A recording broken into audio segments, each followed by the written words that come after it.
In other baseball news today, the Angels are hiring Kurt Suzuki as their manager, sources told ESPN today. Suzuki, who's 42, spent 16 years playing for 5 franchises and won the 2019 World Series with the Nationals. He has spent the last 3 years as a special assistant to the Angels general manager. The NBA tips off tonight with a doubleheader at 4:30. The Rockets take on the defending champion Thunder, and then the Warriors take on Luka and the Lakers. You can hear pregame coverage for the Laker game right here beginning at 6:45 on your home for Lakers basketball in San Diego Sports 760. Hurry, Mattress Firm's Upgrade Your Sleep sale ends soon. See their sleep experts today to find your perfect bed from their premium selection and save big on better rest. Mattress Firm, they make sleep easy. Questions abound for the Padres. Pujols is the new manager, and who makes the hire? What do you think? The Aztecs head out to Fresno this weekend. Is Aztec Fast finally taking hold with the Scarlet and Black? The NBA season tips off tonight with Lakers versus Warriors right here on San Diego Sports 760. Plus, we have a World Series matchup. Do they sell poutine at Dodger Stadium? Fries, cheese, and gravy. How can you go wrong? Yummy! We talk about it all from the San Diego Sports 760 studios with John and Jim. John and Jim on a Tuesday. Good show lined up for you today. Alan Sliwa going to join me at the bottom of the hour. Lakers basketball tonight. The NBA tips off tonight. Lakers Warriors. Rockets Thunder. New prime NBA. We have NBA and NBC. So the NBA gets started tonight. The World Series is all set. I still can't talk. And as you might be wondering why I'm opening the show instead of John, John mentioned yesterday that he was not going to be here today. And I wasn't going to say anything because John wasn't, it's up to John, right? But he did post something last night on his Instagram page. So I just wanted to just briefly say, if anybody's wondering, his Instagram page has the reason why he's not here today. And just everybody just thoughts and prayers out to his wife. She's going through something right now. She had surgery today. She everything's going to be okay with her, but yeah, John is at home today with his wife. He'll be back tomorrow. And so just best wishes, thoughts and prayers to his wife. We love them. And so we'll see John tomorrow afternoon. But as far as today goes, like I said, good show. We have a World Series set. We have the NBA back tonight, a doubleheader last night for Monday Night Football. Lot to talk about. Oh, and by the way, the Padres are still looking for a new manager. So lot happening today in the world of sports, but we start with the Padres, and 2 new names have come up for the Padres managerial position. We already know one name, it's Albert Pujols. Okay. We talked about it yesterday. Like, to me, he's the guy.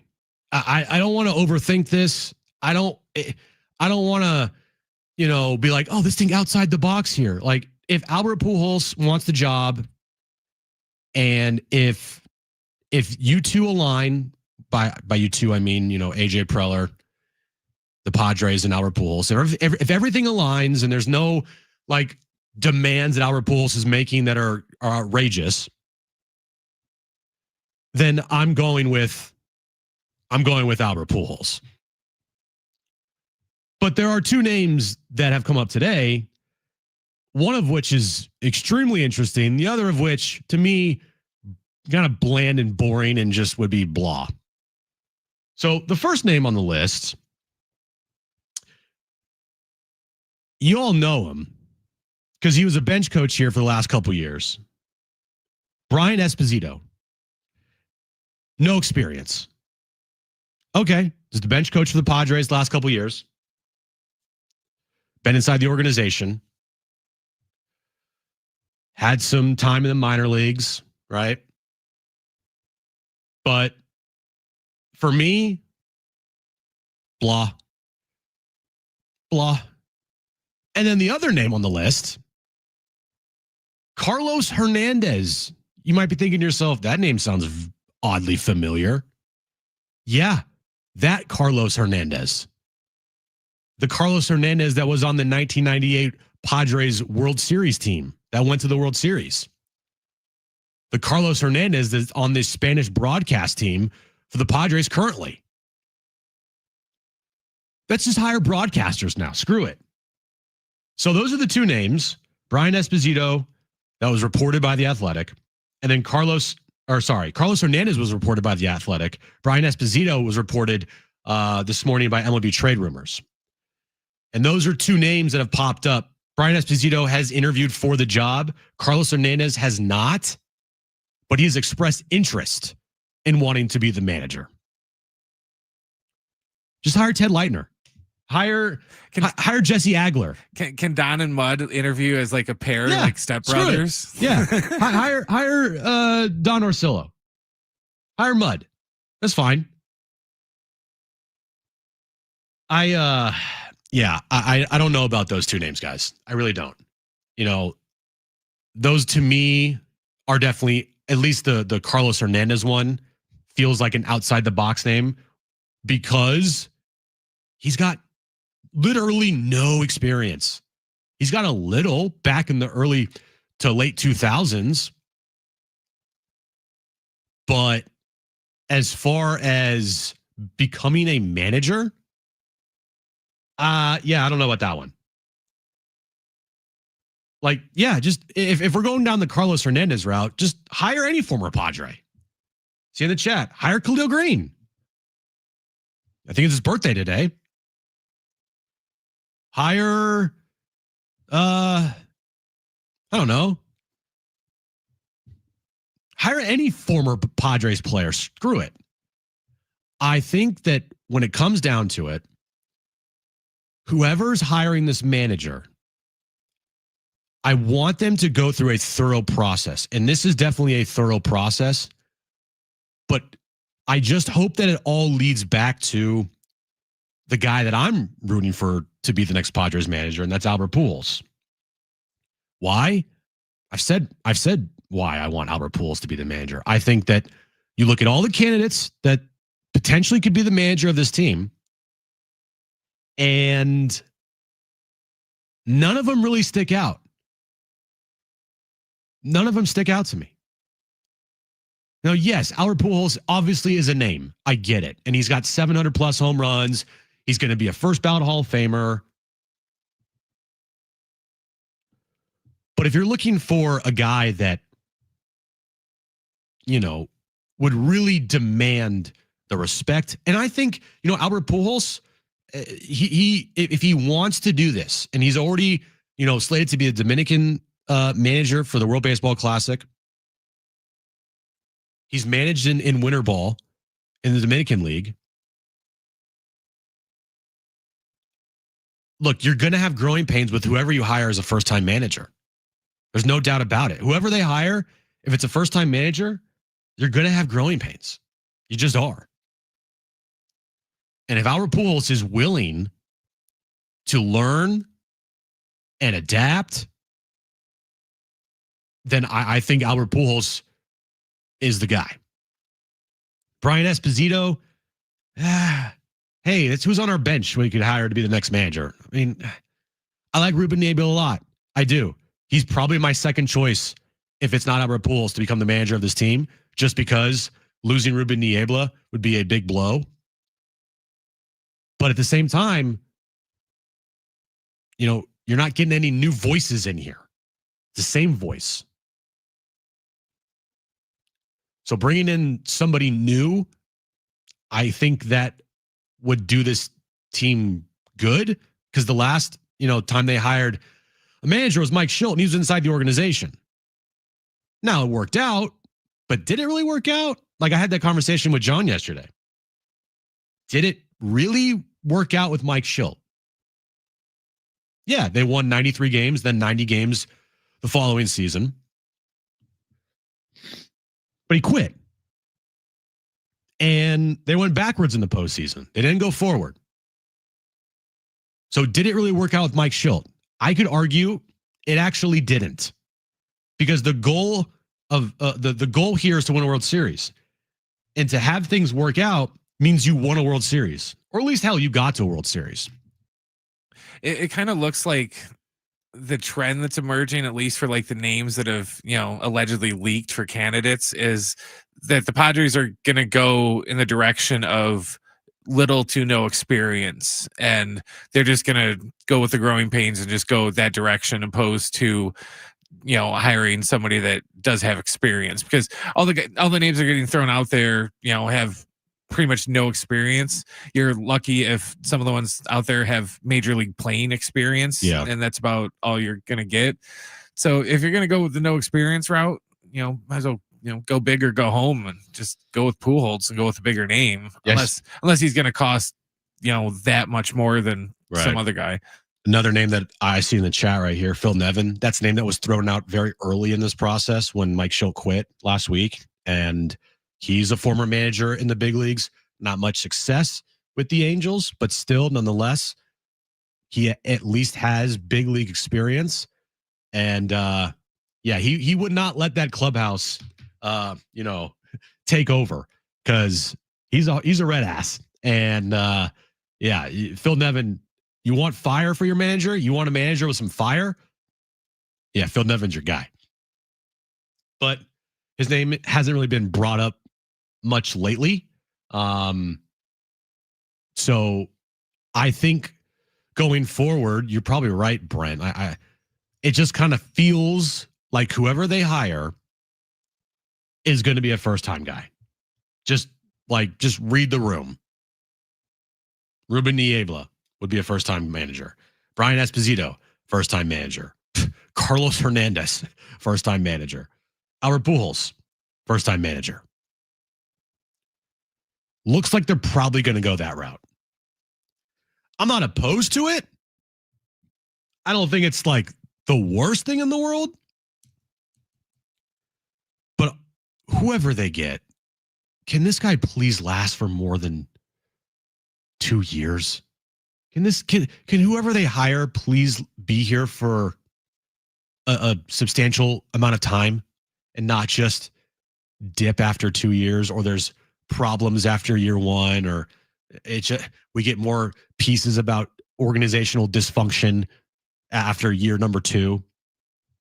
Can that happen? Can things be normal around here for once? Can we get a normal Padres offseason one time? I can't remember when we had just a normal Padres offseason, Brent. Like, I really can't remember. Trying to think, and by normal, I mean just like business as usual, and no drama. Now, there's been off seasons where there's no drama, but there's a lot of movement.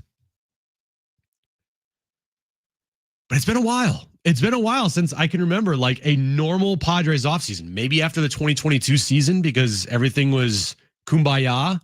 I mean, there were still like some cracks in the organization, but we didn't know about that till year number 2. So, look, if they're going to hire a first-time manager here, because they're interviewing guys, and there's guys that are on the radar that don't have any managing experience. If they're going to go that route, they better be right. And I feel like a broken record, because we say it every time. Like, this better be the right guy. This better be the right guy. And this isn't to like transition here. This is like, you hire somebody, go out and win a World Series like next year. Because that is what that manager is going to be tasked to do. Go out and win a World Series right now. Because that's the goal that this team has. That's the goal this team has set, is to go out and win a World Series right now. All right, Alan Sliwa, he's going to join me at the bottom of the hour. The NBA season gets underway tonight. But coming up next, the World Series is set, and we had an epic, and I mean epic, Game 7 last night. We'll talk about that. It's all coming up next on John and Jim on San Diego Sports 760 and live on the iHeartRadio app.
All right, listen for your chance to win a 4-pack of tickets to Hallow Scream at SeaWorld San Diego this year. New horrors awaken with 5 haunted houses, 8 terrifying scare zones, hidden speakeasies, and the shrills of coasters after dark every Friday, Saturday, and Sunday now through November 2nd. Halloween fun for the whole family. For a limited time, kids go free with paid adult ticket. Visit SeaWorldSanDiego.com for more information. So the World Series is set. Game 1 will be on Friday night in Toronto, Blue Jays and the Dodgers. We all know how this series is going to end up, guys.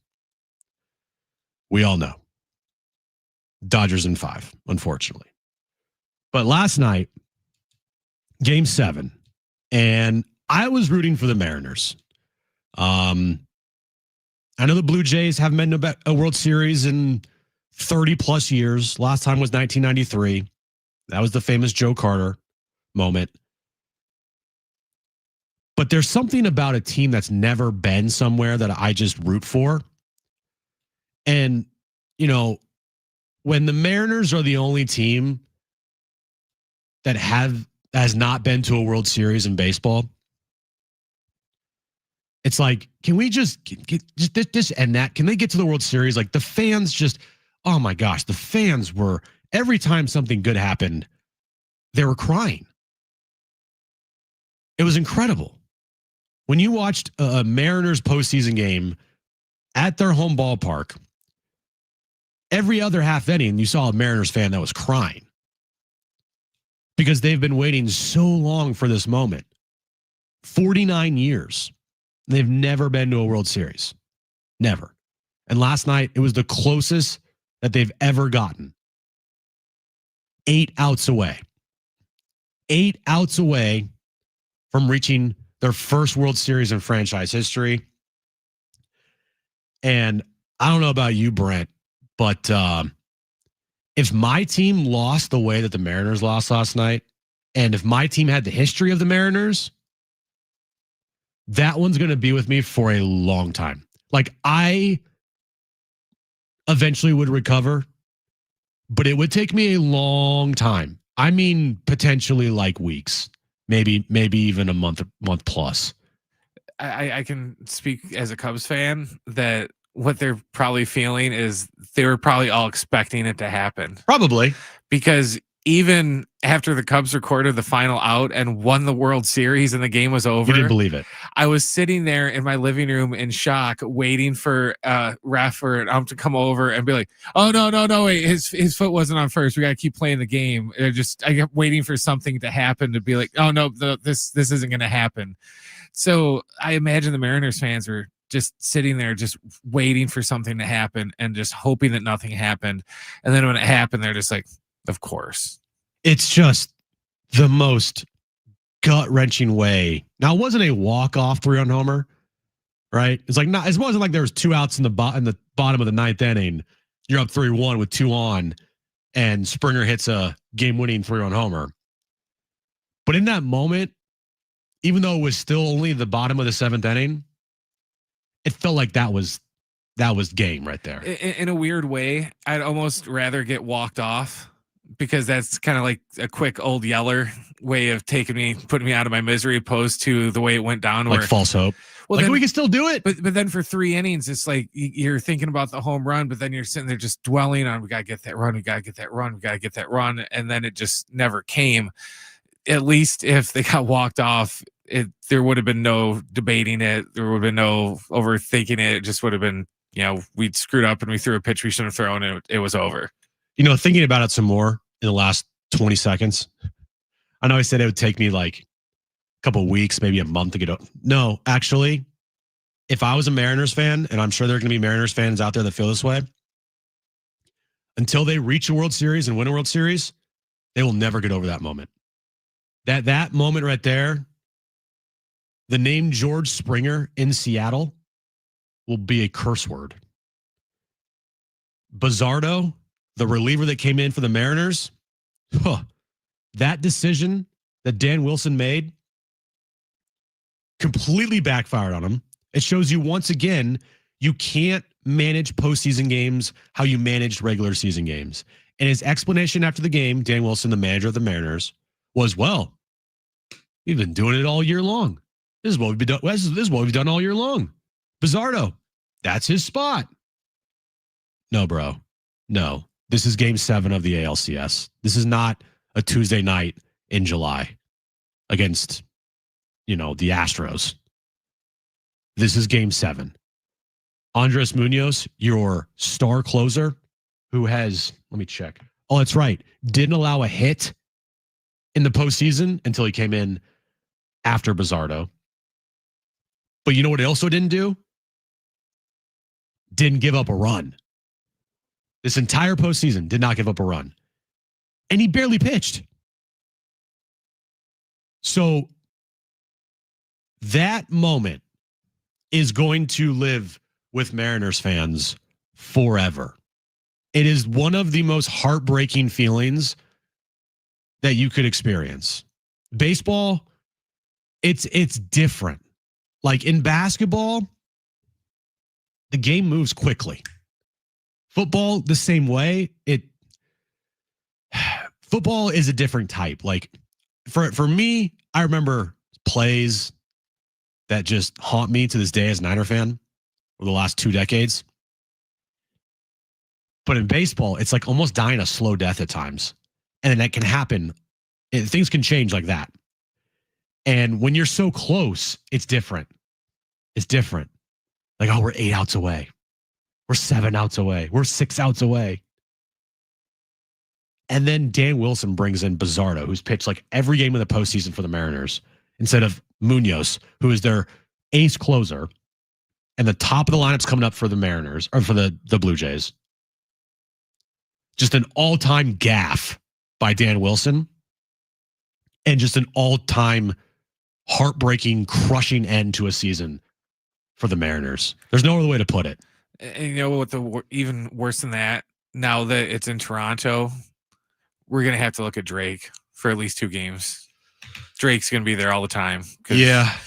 If a Toronto team wins something, Drake's jumping on the bandwagon. Yeah, and now we get a Blue Jays Dodgers World Series. Like I said, we all know what's going to happen. We all know the Dodgers are going to win in 5, maybe even sweep them. But I felt that way even if the Mariners were going to make the World Series too. Like I felt that if the Mariners made the World Series, no matter who made it, Dodgers in 5, unfortunately. So, just a brutal night for Mariners fans. Brutal night. Brutal. All right, the NBA is back tonight. Alan Sliwa, he's going to join us next. Talk about Lakers Warriors tonight in LA. That's all coming up next right here on John and Jim on San Diego Sports 760 and live on the iHeartRadio app.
This report is sponsored by the playoff-bound San Diego FC. World Series games 1 and 2 have been set between the Dodgers and Blue Jays. They're set for Friday and Saturday night at 5 o'clock from Toronto. The Dodgers, no surprise, are heavily favored to win the series. In other baseball news, the Angels are hiring Kurt Suzuki as their new manager. Sources told ESPN today. Suzuki, who's 42, spent 16 years playing for 5 teams and won the 2019 World Series with the Nationals. He has spent the last 3 years as a special assistant to the Angels general manager. And the NBA tips off tonight with a doubleheader at 4:30. The Rockets take on the defending champion Thunder, and then the Warriors take on Luka and the Lakers. You can hear our pregame coverage right here at 6:45 on your home for Lakers basketball in San Diego Sports 760. San Diego Football Club is heading to the Audi 2025 MLS Cup playoffs. Get tickets now for round 1, best of 3 series that begins late October at Snapdragon Stadium. It's our time, all in for San Diego.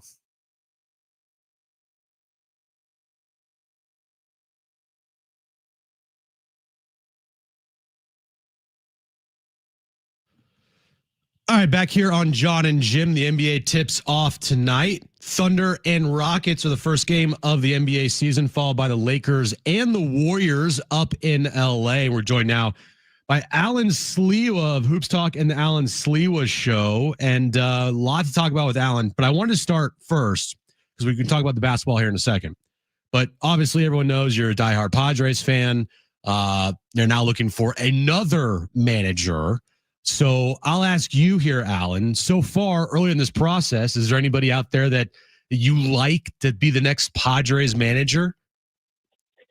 Well, first, appreciate you having me on, Jim. Okay, so I don't really, I'll tell you this, there's a certain mold that I'm hoping for, but I don't know if I could apply a name to it. I know the hot name right now is Albert Pujols, or at least the idea and the concept that they are going to interview him. I'll tell you that I'm still, Mike Schilt leaving the way he did is still shocking to me. And the fact that we're having this conversation is kind of crazy. But if we try to find a silver lining, is there a manager that can come in that has the respect of the players? And I think just as important, is there a manager that can come in and demand the best out of players and be open to criticizing them in whatever fashion, that's done, and whatever way to motivate them to be better, obviously on the field. I don't know if it's supposed to be Albert Pujols. I don't know if it's supposed to be Ruben Niebla, but I'd like somebody with experience. I'd like to think that the Padres are in a window right now where they're still thinking, we got to compete again to make the playoffs. Anything can happen once you get in. And somebody with no experience at all as being a manager in Major League Baseball, that worries me a little bit. But I know you never know in baseball. What can you possibly get out of these players? Because there's a lot of players on this roster that underperformed in critical moments. Can that manager help? I don't have that answer for you. Yeah, I don't think anybody has the answer for anybody, because right now, whoever they hire, if it is a first-time guy, like, nobody knows. And even if they do bring in somebody with experience, nobody knows there either. So Sure. It's kind of a crapshoot. Like, it's one of those things where whoever they hire, you hope for the best and you hope they stay here for longer than 2 years, because right now the pattern with this franchise is managers around here, they have a shelf life of 2 seasons, and that is it. So Padres looking for a new manager, Lakers looking for, another trip back to the NBA finals. They're starting the season without LeBron for about a month or so. Don't know the exact timetable on that, but tonight they tip off against the Warriors. Luka, full season of Luka for the Lakers. For you, Alan, heading into this season, what's the biggest storyline with the Lakers? I don't think it's going to be Luka, because I feel like I already know what Luka is going to bring to the table. I already know Luka's probably going to be 38-8 a night, and I think you could just kind of put that to the side. The role players, guys like DeAndre Ayton and Marcus Smart, they're going to be big stories. I think they will have their moments where they're critical, and they'll have their moments where maybe they're playing well, maybe they're struggling. I think for me, there's two players that I have in mind. I think trying to figure out what LeBron is in his 23rd season in the NBA is interesting. It is fascinating. And this is the first time he's not going to be there for an opener, let alone probably not come back till mid-November. Is LeBron going to see this steep decline like we've expected for the last 4 years and been wrong? Or is he just going to kind of continue, yeah, here's another 24, 6 and 6?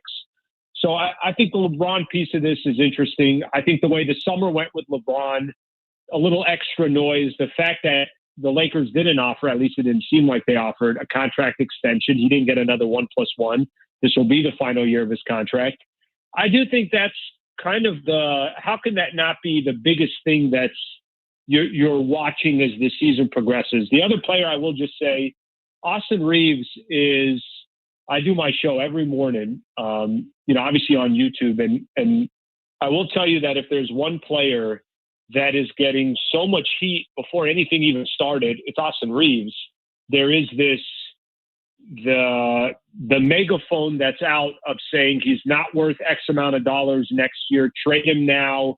Him and Luka aren't going to work. So I think that's going to be fascinating too, to see how Austin Reeves and Luka play together and if that's a winning recipe or not. Alan Sliwa of Hoops Talk and the Sliwa Show on YouTube joining me here on John and Jim. Yeah, without LeBron right now, obviously this is, Luka's time to shine. And when you look at the team as it's constructed, even with LeBron, defensively, how do you think this Lakers team can stack up here? Because, DeAndre Ayton and Luka, those are two guys that are kind of known for not being defensive players in their own right. So looking at this team right now, I feel like defensively is a kind of a big question mark. Do you agree? Yeah, I think you and I can get a bucket on Luka and Austin Reeves. Yeah, we go a little 2-on-2. I think we can get some buckets in. It's clearly a problem, and I think here's what I will say. I will say that last year the team had a lot of deficiencies once they traded Anthony Davis and Luka came aboard. Don't forget Max Christie was traded too. Yeah, and they still kind of found a way to piece things together. Here's what I think it's going to come down to. Is DeAndre Ayton a serviceable center that can hold his own? Doesn't have to be a top 10 center in the NBA, but can he hold his own? Can Jared Vanderbilt, who's a phenomenal defender, can he stay healthy during the season? And can he also not be such a liability on offense that teams are able to kind of play him off of the court? And Marcus Smart doesn't have to be exactly what he was with the Boston Celtics, but can he be 75% of what he was with the Boston Celtics? I say that because there are players on this roster now that weren't there last season that I do think have some upside on the defensive side, but it's going to have to be done collectively. I think it's a major question mark. And, I say this all the time. If the strategy is, well, we'll just put up 125 points, I don't think that's going to be a winning strategy in the Western Conference, and that's only going to take you so far. What do you see happening in the Western Conference? Like, how do you see it shaping out? Do you still have OKC as the clear-cut, far and away favorite here, or is there a team out there in the West that you think could compete with them? I think they're the favorite, but I think they can be beat. Like, I don't forget last season in the playoffs. Give them all the credit in the world. It's the first time they've ever first time they ever won an NBA championship. Tonight they'll get the banner, they'll get the rings. They deserve all of that. They did go 7 against Denver. They did go 7 against the Indiana Pacers. It's not like maybe their record represented that they were unbeatable, but watching a lot of games, I watched towards the final couple regular season games of the year. I watched the Lakers go to OKC and blow them out. And then I watched them play again 2 nights later, and it was a tie game until Luka got a second technical foul and was thrown out of the game. I guess the point that I'm trying to make is I think they'll be better this year. I think they'll have more continuity, chemistry, and confidence. But I still think there are teams out there that can give them a run of their money. And I don't think if there's a team out there that's got the experience and everything else that also feels like they got the best player in the world, for me, it would be Denver. That would be the biggest threat to them in the West. Alan Sliwa joining me here on John and Jim. Of course, Lakers Warriors tonight at 7 p.m. in Los Angeles. You can hear that game right here on San Diego Sports 760. So looking at the Eastern Conference here, no Jason Tatum for the year, no Tyrese Halliburton for the year. It kind of feels like the East is wide open. And for me, I have the Cavs, but other than that, I'm like, maybe the Hawks are a surprise team. How do you see the East looking this year? It's got to be Cavs and the Knicks in the Eastern Conference Finals. I mean, for both of those franchises, if they're not both in the Eastern Conference Finals with one series win away of getting to the NBA Finals, then maybe it's just not meant to be for both of those franchises. Maybe they are going to have to rebuild because it's never going to be more open, like you mentioned.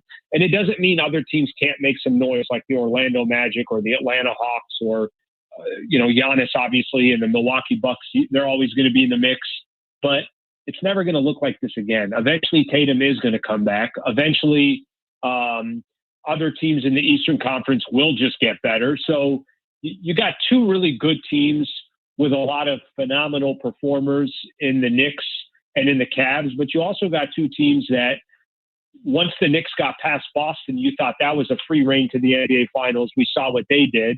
The Cavs, I don't think they've been past the second round with that iteration of their team. So it's got to be that one of those two teams that are representing the East. If it's not, then maybe those two franchises got to look in a different direction. All right, so Lakers Warriors tonight, 7 p.m. in LA. You have a post-game show on YouTube, correct? Yes, sir. All right, so you can check out Alan after the Lakers Warriors game tonight on his YouTube channel. Enjoy the game tonight, Alan, and we'll talk to you down the road. All right, man? All right, Jim. Thanks, brother. All right, Alan Slewa there of Hoops Talk and the Slewa Show on YouTube. Go follow him if you're a Lakers fan. He does post-game shows just like we do, wrap-up shows after every Lakers game. All right, coming up next, I have a big problem with Rob Parker. I gotta call a spade here. I'll tell you why. Coming up next.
All right, so we all know I do not like the Dodgers. Duh. Despise them, hate their fans, all of it. I'm not a big Shohei Ohtani fan. I think he's fake. I think he's the definition of eyewash. There was a picture going around of Shohei Ohtani's NLCS MVP trophy, Brent, in the middle of the Dodgers clubhouse with a tag on it that was on top of like Shohei's name, or at least where it says NLCS MVP, and it just says team effort. Like the definition of eyewash, probably one of the most corniest things I've ever seen. So with all that being said, I don't like Ohtani. I think he's incredibly fake. I think he's incredibly phony. I think he got away with the gambling scandal. He had a fall guy. And I just think he just rubs me the wrong way. He's just the definition of cringe. But he's the best player in the sport. I'm not denying that. Now that he's pitching, he's the best player in the sport. When he's not pitching, that's up for debate. Because Aaron Judge still exists. But when he's pitching, he's the best player in the sport. And when he goes out and he, in not an elimination game for the Dodgers, but a clinching game, when he goes out there, he goes 6 innings, strikes out 10, and he hits 3 home runs. Yeah, it's hard to argue that's not one of, if not the greatest, postseason performances ever. There's only one person in this world that doesn't think that. His name is Rob Parker. And this is what Rob Parker had to say last night on this very station. Take a listen to this clown. This is why people get caught up on this whole idea of prisoner of the moment. Because the prisoner of the moment made it like Shohei had done something that nobody had ever done. Okay? Okay. And it's not true. Okay? First of all, people have hit 3 home runs in a game. I'm laughing at you fighting for your life right now. Reggie Jackson hit 3 home runs on 3 pitches, consecutive pitches, by 3 different pitchers in a World Series game. An incredible feat. That's how I feel. Here's the other part. So people, I get it. He's a unicorn. They're making it like, nobody. Well, yeah, we know because only him and Babe Ruth have been the only guys who have pitched, right, and hit home runs at this kind of clip. There's only been 2 guys since the 20s. But people keep going, he's the first guy since, of course he is, because nobody else has ever done it. That's exactly why it's impressive. Nobody else has done it. Hear me out. You know nobody else has ever done this before, but it ain't impressive. No, Babe Ruth was the last guy who had the opportunity. So 100 years ago. Okay, but here's the part where they go, they say the 3 home runs, okay. Even though Kike Hernandez had 3 home runs in a game, playoff game. That didn't happen. It's not like that never happened. Okay. But then the whole thing is about, and he struck out 10. He struck out 10 batters. He struck out 10. I'm like, okay, that's good. Okay. But it wasn't like he had shut down the mighty Milwaukee Brewers. And here's my issue. Blake Snell pitched 8 innings of unbelievable ball against the Milwaukee Brewers. Yamamoto pitched a complete game against the Milwaukee Brewers. They were dead on arrival. Shohei didn't do anything special. Everybody and their uncle, I could have pitched 4 scoreless innings against that team. They couldn't hit. They couldn't score any runs. So people are making it like he pitched a no-hitter and hit 4 home runs and on every at-bat. That's not what happened. We get the point. That's enough. So, look, Rob Parker's already hanging on by a thread anyway to try to be somewhat relevant in his professional landscape because he's about as irrelevant as it comes, and he only pops up when he has takes like this on a national radio show. Rob Parker has made a career off of rage baiting his way through sports takes. Rarely does he ever have a thought or a take that's intelligent. He only says things to get a reaction. And this is a perfect example. He kind of reminds me of Skip Bayless, where Skip Bayless is now irrelevant as well. I don't really see anything from Skip because, like I said, he's not on television anymore. He's not on a national platform. I think he has a YouTube channel. I don't know. I would never listen to it. But the thing with Rob Parker is kind of the same. I mean, he's on night times here on just a god-awful show. He has these takes where he's only saying it to get a reaction. I don't think he believes it because what he's saying there is probably the dumbest thing, one of the dumbest things I've heard this year. And I don't like Shohei Ohtani. But to say that it's never been done before, yeah, Rob, you're right. It's never been done before. So when something's never been done before, it's pretty good. So look, yeah, I'm seeing it like Rob Parker is the definition of holding on by a thread. So I'm just going to say something here that sounds so outlandish. I'm going to make awful announcing just to keep my career, going, because right now it's on live support. That's fine. I mean, I think he's had a fine career, but that's who he's been his entire life in the sports landscape. When he's on television or when he's on radio, he says these things that are just the dumbest things you've ever heard. I think Rob Parker is the definition of cringe, and he is awful. And look, if you are denying that Shohei Ohtani put up one of the greatest games in postseason history, you're a Rob Parker. You're a Rob Parker. You can hate Shohei Ohtani as much as you want, which I do. I hate the Dodgers. I hate Ohtani with a passion.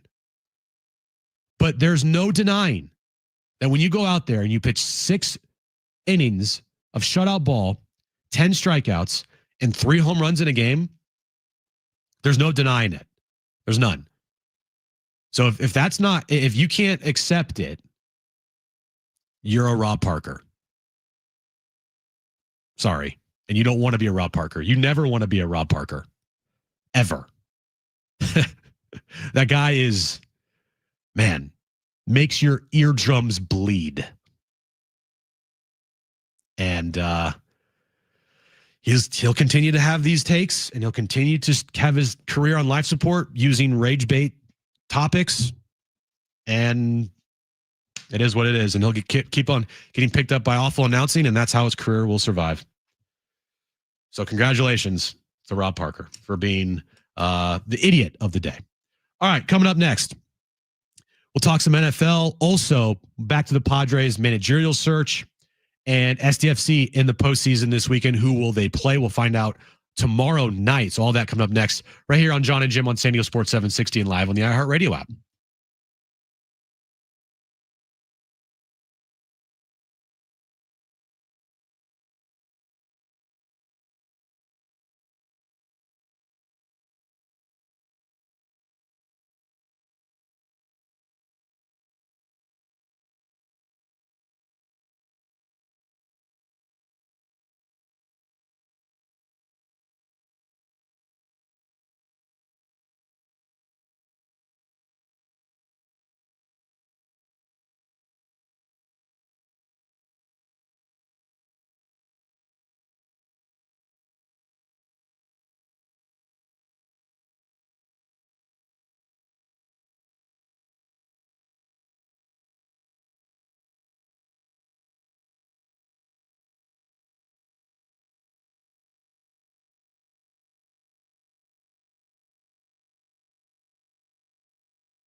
This report is sponsored by Staples. World Series games 1 and 2 between the Dodgers and Blue Jays are all set for Friday and Saturday night at 5:00 from Toronto. The Dodgers are heavy favorites in the series. In other baseball news, the Angels are hiring Kurt Suzuki to be their next manager, according to ESPN. Suzuki, who's 42, spent 16 years playing for 5 different clubs, and he won the 2019 World Series with the Nationals. He has spent the last 3 years as a special assistant to the Angels general manager. And the NBA season tips off tonight with a doubleheader at 4:30. The Rockets take on the defending champion Thunder, and then the Warriors take on new skinny Luka and the Lakers. You can hear our pregame coverage starting right here at 6:45 on your home for Lakers basketball in San Diego Sports 760. Your local Staples has hot deals and super low prices throughout the store on everything for your business. And right now at Staples, save up to $125 off your print order. Exclusions apply. Visit staples.com/print for details. Ends November 1st. Plus, save even more with the Easy Rewards program at Staples.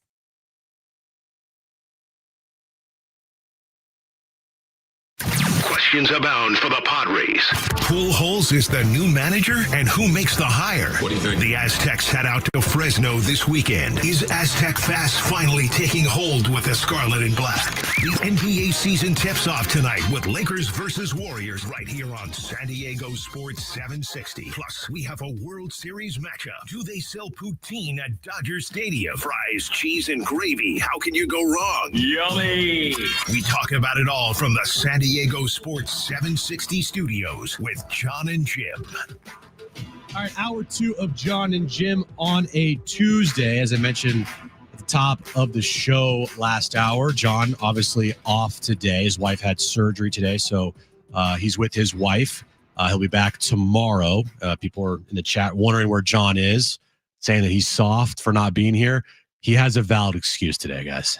He has an absolutely valid excuse. So John will be back tomorrow, and he's with his wife right now. So yeah, John will be back tomorrow for the show. All right, NBA season tips off tonight.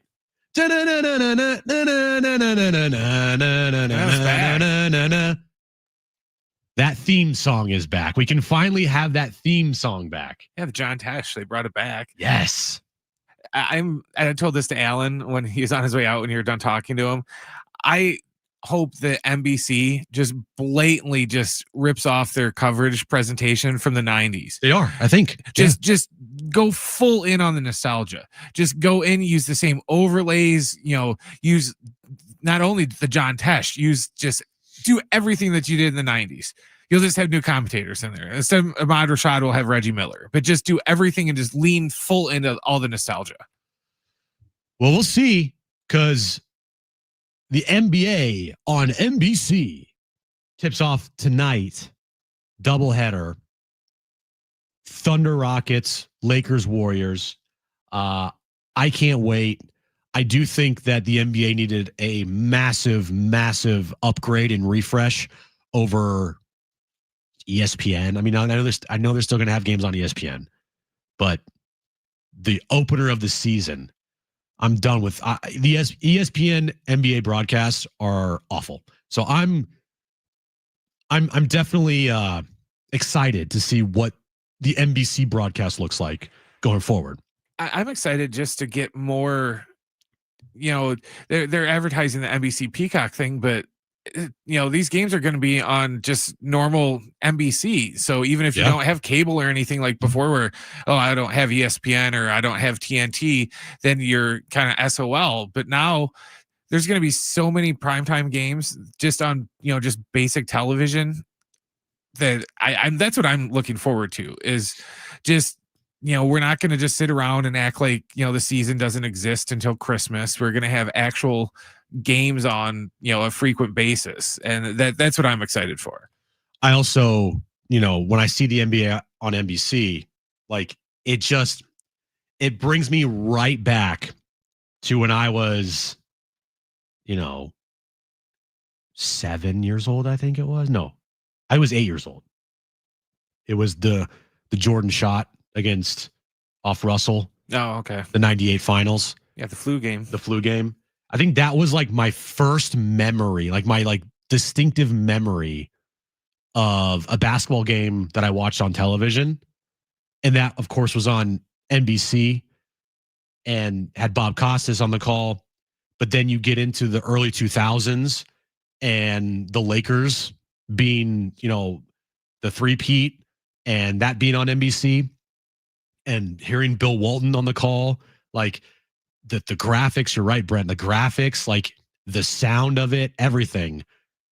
The NBA on NBC, it's back where it belongs. It's back home. I wish that that the NBA on TNT didn't have to die because of this. But at the same time, I do think going forward, the NBA on NBC is just a much needed upgrade from the current NBA ESPN BS. Like I said, just lean heavy in with the nostalgia because, honestly, you had people hooked as soon as you're like, oh yeah, by the way, we're bringing John Tesh back. Yeah. Just bring theme songs back. Bring graphics back. People will love it. It's like, no, we're not going to just get some random country singer and Snoop Dogg and just do some cover of the John. No, we're going to just bring the John Tesh thing back. We're just going to, do all of that. Bring back NBA inside stuff and just go full 90s. Where's Ahmad Rashad? Yeah, where's Summer Sanders? I think she works for ESPN now, actually. I'm interested to see how they use Michael Jordan. He's like their legacy guy where he's only going to be doing sit downs with Mike Tirico or something. I don't even know. It's something along the lines of, just say for discussion's sake, there's, going to be 40 NBC televised things. He's not going to be on every one. He's only supposed to be at like 10 out of the 40 because he's like a special attraction sort of a deal. I do believe he is doing an interview tonight though, because I thought Wilbon and then we're talking about it earlier. He is. They already have a special sit down with Mike Tirico, like in his house or in his trophy room or something to make everybody see how great Michael Jordan was. Like, hey, by the way, here's my 6 NBA championships behind me, and also my 6 finals MVPs and my 5 regular season MVPs and all my scoring titles and my defensive players of the year. There's my gold medal over there. I'm the greatest of all time, but I won't say it because I'm not LeBron James that have to be that type of person that says I'm the greatest of all time. I just let my work do its job for me. So yeah, NBA tips off tonight. Are you, Brent? Are you on the same mindset of like it's the Thunder and everybody else this year, or do you think that the Thunder could take a step back, or is this like we're about to see a little mini dynasty start here with the Thunder? It all depends. John kind of joked about it yesterday that their biggest threat this year is going to be themselves, and he was joking, but to a certain degree, he's right. As long as they don't get too full of themselves and they're not still drinking the championship Kool-Aid from last season and they've kind of moved on, and they got to stay healthy, because if anything happens to Shea, they're done. They got some good supporting. They'll still be a good team, but they're not going to win an NBA title. Yeah, they're going to put it. They would go from being like the top team to down to like 7th or 8th, so it would be a huge drop. So they have to stay healthy, and I don't know. I'm kind of really interested to see just what Luka's going to do since he lost all that weight. Because, he plays awesome when he was a little chubby. And now that he lost some weight and, his conditioning is going to be better, are we going to see even better numbers from him? Or is it just going to be up in minutes? Especially he's not going to have LeBron around for, Allen said maybe for at least 2-3 weeks, something like that. So, it's going to be his show to run. So I'm kind of interested just to see how he's going to come out, and, are the Bucks going to do good enough that Giannis is not going to, demand that he gets traded and he's not a Nick by the All-Star break. And so there's some interesting things this season I'm looking forward to. Well, the Western Conference is infinitely more interesting than the Eastern Conference. I can tell you that. Well, once again, it's like a throwback again, because now it's the West is just head over heels better than the East, to where it's like, oh, it doesn't matter who goes in the East because they're going to get crushed by whoever wins in the West. I mean, like, I know we talked a little bit with Alan Slewa about it, mean, you got Cleveland, you got the Knicks, maybe Milwaukee, maybe Orlando. I can't put Boston there because they don't have Tatum. I can't put Indiana in there because they don't have Tyrese Halliburton. I mean, Detroit was good last year, but come on. I just don't see anybody in the East matching up with whoever comes out of the West, barring some crazy injuries. No, like I said, it's like those old years where it's like when they matched them up, where it's like, the top 7 in the West would all beat, the top 2 in the East, and it's just going to be a super weak year for the East. And like, imagine if the Warriors were in the Eastern Conference this year. Oh, they'd walk away with it. Yeah, if the Rockets were in the Eastern Conference this year. I still have to see about the Rockets. But I still think they're going to be a good team. I don't know if they're going to be this great team because Fred VanVleet, losing him for the year, I think is massive. And I don't know if they have enough shooting, by the way. Well, I want to see what KD shows up to. Is it going to be, sometimes when KD shows up, if he's not very motivated, he just kind of is there. I think he's going to be motivated. Like he was in Brooklyn. I just don't think they have enough. Like, maybe I'm wrong. Maybe they do have enough scoring. I think they're banking a lot on those 2 rookies from last year. Oh, the one twin guy, I forget what his name is. They don't both play for the team, but the one of the twins and that other rookie, that I think they're going to rely heavily on them this year. Yeah, I know who you're talking about. They traded. It's just like Amani or something. Yeah, they traded Jalen Green, but it's Amen Thompson. Yeah, he's, is he a guy though that can shoot the 3? I mean, without Fred VanVleet on the team and Jalen Green, I mean, you're asking Kevin Durant to do a lot. So in the Western Conference, look, don't count out Dallas. Got to, worry about injuries there too. I mean, Kyrie Irving, he might not even return this year from his ACL injury.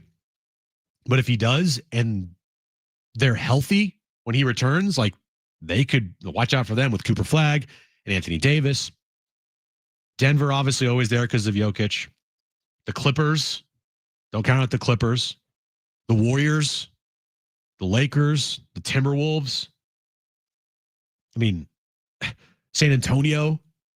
Like, that is a gauntlet right there. Well, I think that might be the sleeper this year, is San Antonio. San Antonio? Yeah. Well, if Wembanyama is going to be like Shaquille O'Neal / Dirk Nowitzki / Steph Curry / LeBron James, then yeah, probably watch out for the San Antonio Spurs. If he can stay healthy, because I know he had a blood clot last year in his arm or shoulder, I think it was. But if he's healthy, yeah, San Antonio Spurs, Wembanyama, he could become easily the best player in the league, like, this year, if he's healthy. He's that good. So it all starts tonight. 4:00, I think, is when 4:30. 4:30 is game 1, Thunder and Rockets in OKC, and then Lakers and Warriors at 7 p.m. Of course, we have that game here for you on San Diego Sports 760. All right, coming up next, what are some of the Padres' biggest needs this offseason? Along with their manager search, we'll give you an update on that. And also SDFC, their first home playoff match is this Sunday. We're going to hear from Tyler Heaps, if you missed him yesterday, later this hour as well. So all that coming up next on John and Jim on San Diego Sports 760 and live on the iHeartRadio app.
iHeartRadio has your hookup to hear new music from Bon Jovi before anyone else. The iHeartRadio album preview with Bon Jovi, Jovi featuring Forever, Discovery, Never Been Heard Before tracks from their new album Forever before its official release this Friday. You'll also hear an in-depth interview as Bon Jovi shares the vision, the vibe, and the voice behind their new album. The only way to be a part of this exclusive experience is to listen live this Thursday at 7 p.m. on today's mix in the free iHeartRadio app. Okay. Yeah, it's even the legendary edition, Jim. You forgot that. Oh, sorry. The legendary edition. Yeah, you're right. It's in parentheses here. My bad. So this town can never get out of its own way, Brent. Like ever. Ever. How long have you lived here, Brent? Almost 10 years now. 10 years. I've been here since the end of 2010, start of 2011, so about 15 years. And over the last 15 plus years, I've seen this town have more renderings than things actually being accomplished than I can remember. I mean, you could literally make a picture book. I love a good rendering. Of the amount of renderings that this town has. And we could also have a book of renderings of things in this town, stadiums, arenas, that obviously never got built. We probably can start adding, or we can already add, the Midway project to that, the Midway Rising project to that book of renderings of arenas and stadiums that just never got built in this town for whatever reason. Because if you remember, the sports arena, which is awful, needs an upgrade like yesterday, was about to undergo, thanks to Stan Kroenke, this, like, I think it was $4 billion project called Midway Rising that would build an arena. It would also have housing. It's like a housing development. And what was kind of in the way of that all happening was this height limit. Remember the height limit, Brent? Yeah. For the Midway project, Midway Rising? Yeah, it was going to be a $4 billion redevelopment project. That was the Riverwalk thing, right? Or No, that was another one of the 800 renderings. right. That was different. Okay. That was different. Well, a court decision has thrown out the ballot measure supporting the project, or not thrown out the ballot measure, but it has halted the Midway Rising project because of a small community group called Save Our Access. I mean, what is going on here? John McNabb, the president of Save Our Access, highlighted the lack of transparency regarding the project's impact, stating what they didn't tell you is 200,000 people will be moving in, which could blow up the freeways. So wait, if what they're saying is if they build apartments, people will move into them. Yeah. Wow, I never thought of that. Right. If they build affordable housing, People will live in it. People will live in it. Some of the people in this town are so effing stupid. It just blows my mind how this town can never get anything done. It's a modern miracle that Snapdragon got built. Honestly. Yeah. And if this was in the city, there's no chance. Because this city's officials and politicians are all idiots. And it's not surprising that this is happening, honestly. You know, it's not surprising that something that was going to improve the city, something to, be proud of. Oh, a new arena, a new development. Because that area over there sucks. It sucks. You've been over there, Brent. It's awful. The sports arena, it's a gots to go situation. I remember going to a Lakers Warriors preseason game there and they had to call the game off in the third quarter because the court they had wasn't safe, and because the ice underneath the court was making like puddles. Yeah. That happened once at the Kohl Center where the Badgers played when they first built it, because the hockey rink was underneath it.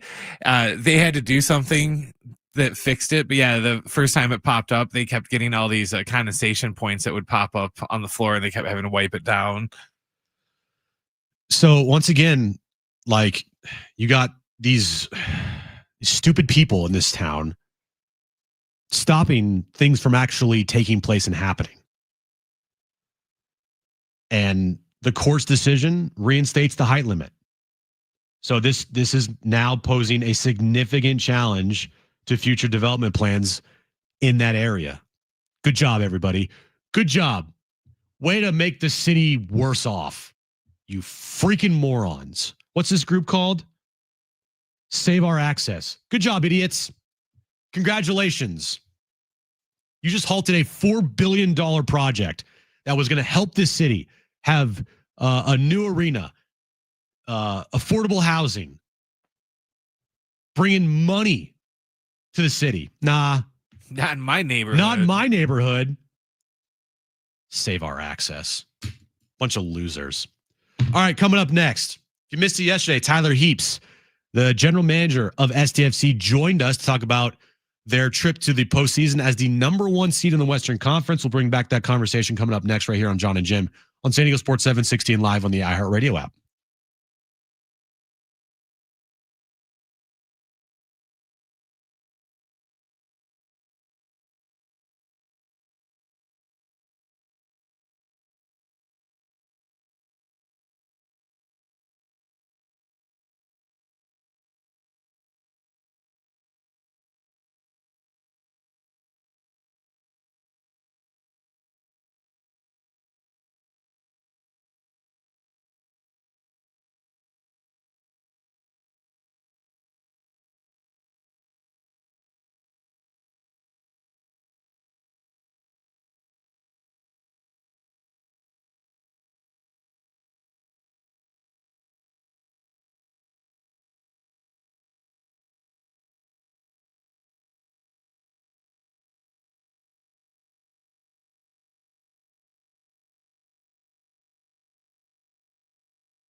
The support is sponsored by Staples.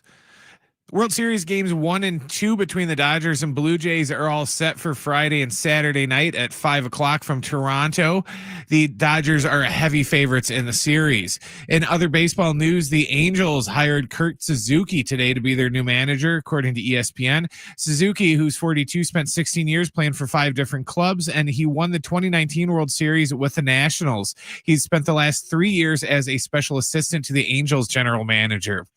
And the NBA season tips off tonight with a doubleheader. In about an hour, the Rockets and Kevin Durant are going to take on the defending champion Thunder. And then the Warriors take on Luka and the Lakers. You can hear our pregame coverage starting right here at 6:45 on your home for Lakers basketball in San Diego Sports 760. Your local Staples has hot deals and super low prices throughout the store on everything for your business. And right now at Staples, save up to $125 off your print order. Exclusions apply. Visit staples.com/print for details. Ends November 1st. Plus, save even more with the Easy Rewards program at Staples.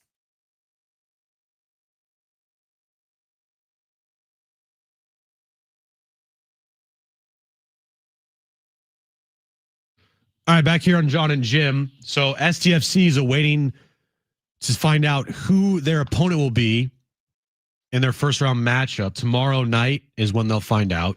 Timbers take on Real Salt Lake.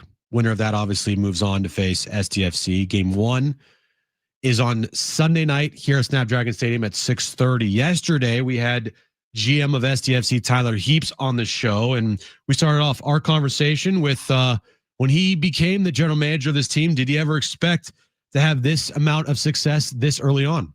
That was not at the top of my mind at that time. I think we had 3 players signed whenever I officially started. I was working behind the scenes and for about 12 months before that with Right to Dream and with the group. But never once did I think, hey, let's go win the Western Conference. That would have been very ambitious and bold of me. I was just trying to figure out how do we get this thing off the ground and start building the pieces to hopefully eventually do this and do it consistently. It's just the success has come really quickly, and that's a credit to everybody in the organization and how much work has went into it these past 10 months.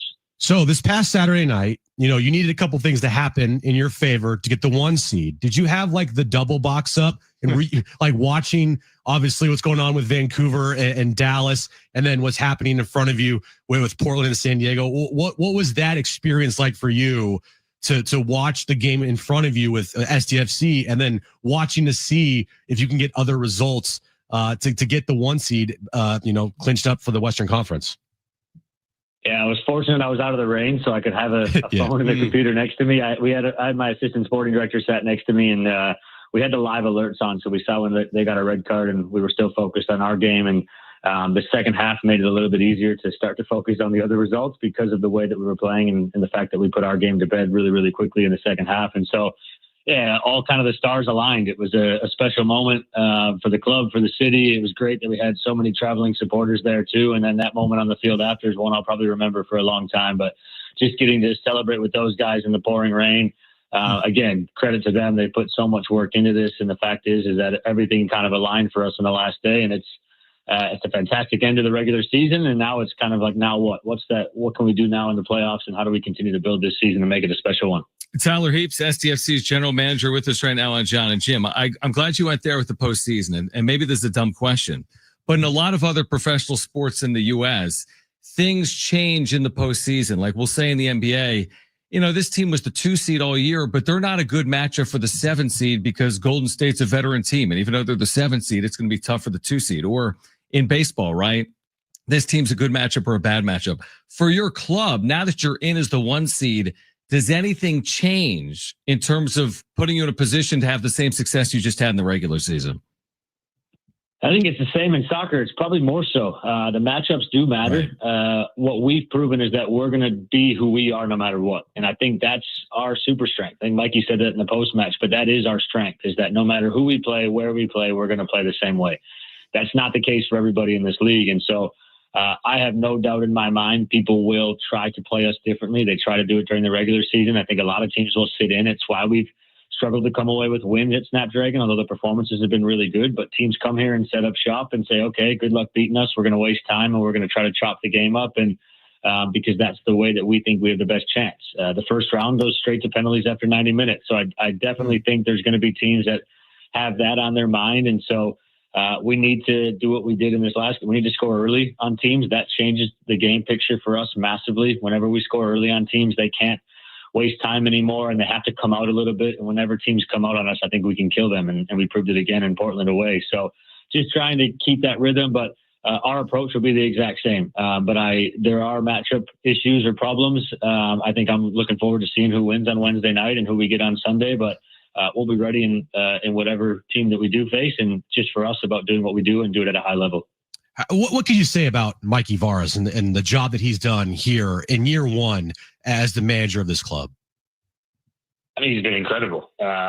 Similar to I probably could have never guessed that he would have been this good. I got excited every single time I had a chance to talk to him in the interview process.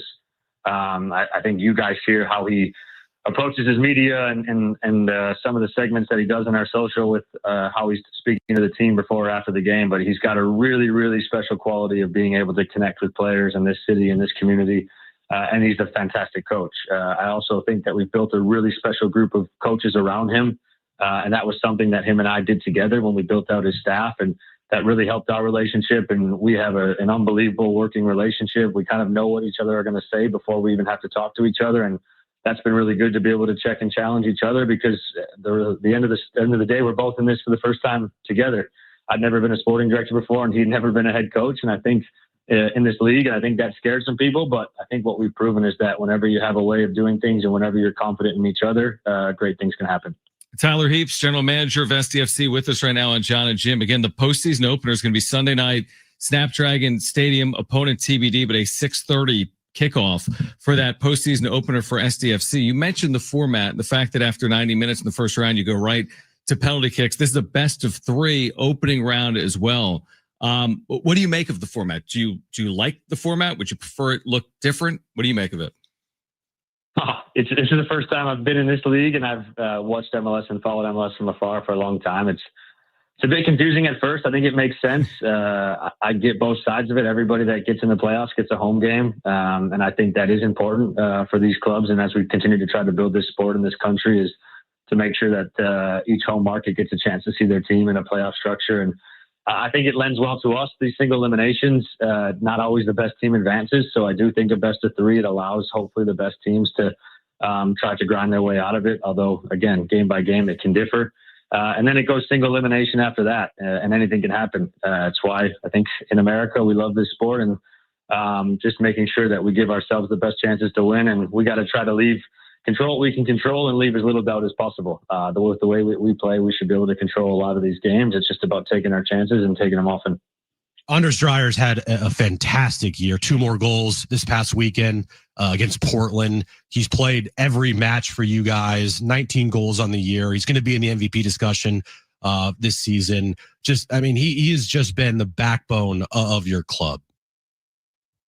Yeah, he's a tremendous person, and he's an unbelievable competitor. And I think we've put him in positions, and he's taken those every step of the way. The fact that he has been available for all 34 games. He came over without getting an off season too. That's what people don't realize, is that our schedule's different than Europe, and he'd already played 6 months of his season. And so he's going on 18 months here straight. And the fact is, he still shows up day in and day out and trains hard and is a huge proponent of our group. And then he scores world-class goals like he did on Saturday. And so we need him, and he understands too that we in the way that we play make him better together. And I think he's got 38 goal contributions. So if we can get him over 40 in the playoffs and continue to push forward, but he's been a huge addition, not only on the field but also off the field.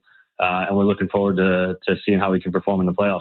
Tyler, final one for me is just about the support from the fan base in San Diego in year one, and what that's meant to the club and the organization, and what you'd want people to know about the importance of what's to come, obviously Sunday night and beyond. It's incredible. I was fortunate before I signed. I got to go to a couple of Padres games last year, and I could see how much this city does show up for their sports teams. And I was one of those ones going to those early supporter-led meetups, and there were 10 of them there. So the fact is, whenever you get to Portland and you hear them chanting 90 minutes before the game. And we have one individual who's traveled to every single away game, and we gifted him a signed jersey on our team walk. Like, it's a huge sacrifice. And these guys use their hard-earned money to go and support us and travel around and come to the games and Snapdragon. And it's massive. I was a sports fan one day too, and I loved my hometown teams. And so the fact is now that we can kind of give back, and we're going to need every single one of them. I think the atmosphere is going to be electric on Sunday. I saw some of the videos of the fans celebrating in the streets and down in Chula Vista at the watch parties, and I'm really excited to get out there on Sunday and put together a really good performance and have this group behind us come the playoff time. Congratulations on all the success to this point. Hopefully it continues, obviously, over the next month or so in the MLS postseason, which will get underway in San Diego Sunday night at 6:30. And if you're looking for tickets, you can find them, limited tickets at least, at sandiegofc.com. Tyler Heaps, GM of SDFC. Tyler, congratulations, and thanks as always for taking time for us. Thanks, Tyler. Appreciate you guys. Thank you. All right, Tyler Heaps there of SDFC. Of course, their first home match of the postseason is this Sunday night at Snapdragon Stadium, 6:30 kickoff time. Of course, you can listen to that match right here on San Diego Sports 760. All right, coming up next, one of the weirder coaching, I guess, moves. It really hasn't happened yet, but it was reported on. And now everybody's kind of waiting to see what happens. It's just kind of a crazy story. We'll talk about it coming up next right here on John and Jim on San Diego Sports 760 and live on the iHeartRadio app.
So the Padres aren't the only team looking for a manager this offseason. Kurt Suzuki was hired by the Angels earlier this afternoon to be their manager. Artie Moreno going Kurt Suzuki over Albert Pujols and Torrey Hunter. I don't know. Whatever. But another team that's looking for managers in the NL West, that's the San Francisco Giants.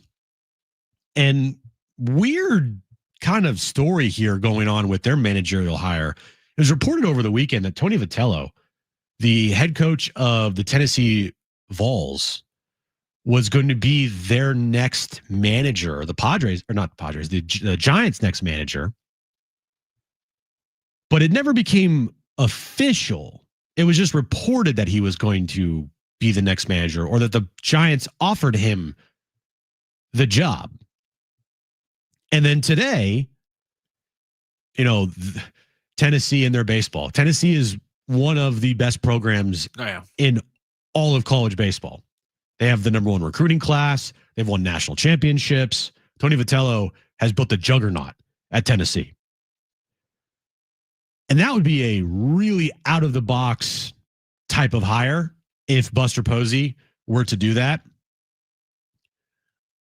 I was having a conversation with Taryn, and it was funny because obviously Tony Vitello is very good looking. He's got the beard. He's got the long flowing hair. It's like a Gabe Kapler 2.0. Like Gabe Kapler, he has one of the most chiseled jaws you'll ever see. I know you're looking him up, Brent. He's a handsome fella. No doubt about it. It's a Gabe Kapler 2.0. I think it'd be kind of weird from a Padres perspective. Sure, hire the college coach. I'm sure that will go over well. But today, they had a scrimmage at Tennessee. Tony Vitello is there. You had fans in the outfield with signs saying, "Don't leave Tony." There was people taking videos of Tony like from the outfield in the dugout. And they had their scrimmage. He was seen gesturing to the fans there. "We love you. Thanks for coming." And that's it. So did the Giants and Buster Posey whiff on Tony Vitello? Did Tony Vitello tell him no? Is he still figuring out if he wants to become the Giants manager or not? That's just a weird story to me. That's just weird. It's just kind of unusual just because typically Major League Baseball doesn't like taking college coaches and making them major league coaches. It's not like, and NFL, if you're, a successful college coach, you can get a head coaching job in the NFL and use that as kind of like a springboard to your college career. They don't really do that in Major League Baseball. I can't think of like a successful college coach that is like, "Oh yeah, we need a manager. We're going to go get, the guy that runs LSU's baseball program or, one of the other like consistent, big name programs in college baseball." They don't. They'll just go, "Hey, instead, is that one guy that's been fired 6 times and got fired from his last 3 jobs. Yeah. Is he still around? Oh, yeah. He is. Well, of course he is. We'll take him instead of doing that." So it's an interesting approach. Nothing's finalized yet, but it's definitely interesting nonetheless. And from the Padres perspective, look, we don't even know who the hell's hiring this manager in the first place. I don't know if it's just if AJ Preller has full control of who is the next manager. I don't even know if AJ Preller is going to be here next year. I don't even know if AJ Preller is going to sign a contract extension. Like, can we get the general manager signed or at least resolution on the general manager first? And seriously, if you're going to go into next year and be like, "Well, he's under contract," that's just it's so stupid because you're going into a lame duck season. Like, sign him to an extension. What is taking so long? It's October 21st. The Padres were eliminated on October 2nd. And they their manager quit, and you still don't have a resolution on your general manager. You can make moves, guys. It's okay. And maybe this is the week because there's nothing happening today, nothing happening tomorrow, there's nothing happening Thursday. And the only time things would happen during the World Series would be an off day, potentially. And even then, baseball doesn't want that because they want the World Series to be the main thing. Even though in baseball, it's not like football, where in football, if there's a coach hiring or a big trade or whatever, it becomes a huge story. Or like basketball, right? During the NBA Finals, LeBron's like, you know what? I want to make it about myself. I'm retiring. Like in baseball, it's a little different. On off days, you can announce stuff. So maybe we find out a resolution on Preller either tomorrow or Thursday or an off day during the World Series. But until then, I guess he's making the hire. I don't know. It's just a weird thing here in San Diego. It's very weird. Until I hear different, I assume he's still pulling all the strings and doing everything. Yeah, exactly. Unless I hear something different, right? AJ Preller still acting like big business as usual, which I guess is a good thing. But it's hard to look at these reports and not wonder to yourself, are they planning to do something incredibly stupid down there? Because of, once again, the drama and the power struggle, the Game of Thrones power struggle down at Petco Park. It's going to be interesting if they announce they hire a manager and they still don't have AJ Preller under contract beyond next season. That's going to be very interesting. That's just what I was going to ask you. What happens first? They hire a manager or they extend AJ? I think they hire a manager first. I think they do. Even though it's going to be extremely awkward when at the press conference, if they actually do a press conference, my guess is they would because it's a new manager. Every time, all these Zoom press conference, all these Zoom calls, it's like, what are we doing? So stupid. But it's going to be awkward at the press conference when Marty or Kevin or whoever asks the new manager, so how do you feel about AJ Preller only having 1 year left under his deal? You know, it's going to be awkward. So when you got interviewed, exactly who was in the room? Right. Who hired you? Who wasn't in the room? So we'll see. And there's another story, a little twist here with AJ Preller that I'll talk about coming up next hour. That, you know, if we're putting our conspiracy theory hats on, Brent, I'll throw this one in the mix. I'll throw it into the conspiracy pile. I got my tinfoil ready. What's up? We'll put our tinfoil hats on next hour, and we'll talk about potentially what could happen with AJ Preller if we are putting our tinfoil hats on. So all that coming up next right here on John and Jim on San Diego Sports 760 and live on the iHeartRadio app.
This report is sponsored by Starbucks.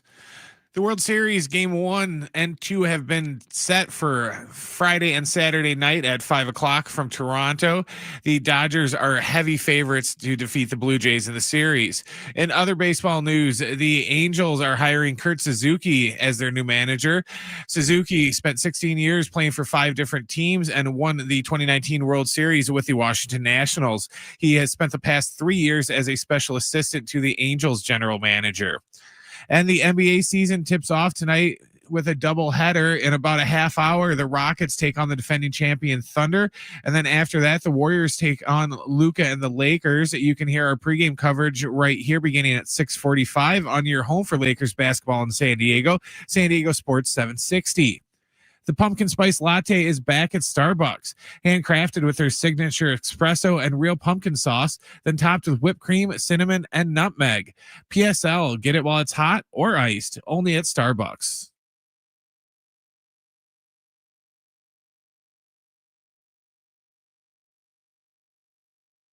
Questions abound for the Padres. Pujols is the new manager, and who makes the hire? What do you think? The Aztecs head out to Fresno this weekend. Is Aztec Fast finally taking hold with the Scarlet and Black? The NBA season tips off tonight with Lakers versus Warriors right here on San Diego Sports 760. Plus, we have a World Series matchup. Do they sell poutine at Dodger Stadium? Fries, cheese, and gravy. How can you go wrong? Yummy. We talk about it all from the San Diego Sports 760 studios with John and Jim. All right, hour 3 on John and Jim.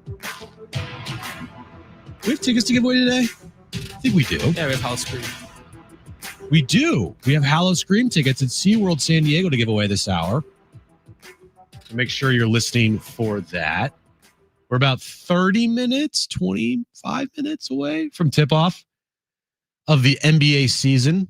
Thunder and Rockets on NBC. It's funny because the broadcast started and immediately they had audio issues. If I was a producer for that broadcast, I'm losing my effing mind. And it wasn't just, one mic went out and at work it was all static, and then they swapped it out, and then Maria's mic didn't work, it was all static. That is the one thing. If you're like the producer behind the scenes, you're just like, oh my, you can't do anything about it. I mean, you have to like obviously troubleshoot and get the audio problems fixed, but there's a point where it's like you're just watching it and you're just like, this is the worst. Dude, it's better that happens now during pregame than during the game. Oh yeah. Yeah, it'd be bad. But I do like how the pregame is called NBA Showtime. Yeah. Going back to an old NBA Showtime video game. Well, and that's what they used to call the old pregame show too, was NBA Showtime. Oh, okay. That's why the video game was called that. Dude, just give me all this nostalgic. Just give me all the nostalgia. Oh yeah. Give it to me. And they've been going hardcore with the John Tesh. It's been in and out of every break, and they even got like some hip hop remixes of it. Now I'm not a big fan of the graphics so far, Brent. Like, you see this graphics up here? I'm not a big fan of that. They just look too generic, just bland. Like, give me the old black and yellow. You know what I'm talking about, right? Yeah. Give me the old black and yellow NBA on NBC graphics. I'm kind of wondering what their end game like overlays are going to look like. Are they going to take any cues from like Apple TV where they were putting all the stats and stuff as the game goes on? Or are they going to have something like that, or is it just going to be just straight up just the normal score on the bottom, and that's about it? Well, we got Mike Tirico, Jamal Crawford, and Reggie Miller. That's the A team, right? That's the A team on NBC for the NBA, which I think is good. I think Mike Tirico is really good. I like Reggie. I like Reggie a lot. I like Jamal when he would fill in on TNT. I haven't heard him do like play-by-play or commentary too much, but he used to do fill-ins for when it was the B team on TNT, when Chuck and Shaq wouldn't be there, he was always on there. He's good. So we'll see how that goes tonight. About 36 minutes till tip off in OKC. All right, Brent, let's get to it. If you're ready. It's time for the wrap. Presented by Sombrero Mexican Food. Check out their website at sombreromex.com. Who do you want to see the San Diego FC play in the first round of the MLS playoffs? I think Darren said yesterday. No, I know he said yesterday. He said the Portland Timbers. And for me, I'd have to agree with him. You know, they just had a 4-0 victory against the Timbers this past weekend on the road. Maybe a little message was sent by SDFC, which I'm all for. So as far as matchups go, I'll just side with Darren because he obviously knows about this more than I do. And I'll go with the Portland Timbers.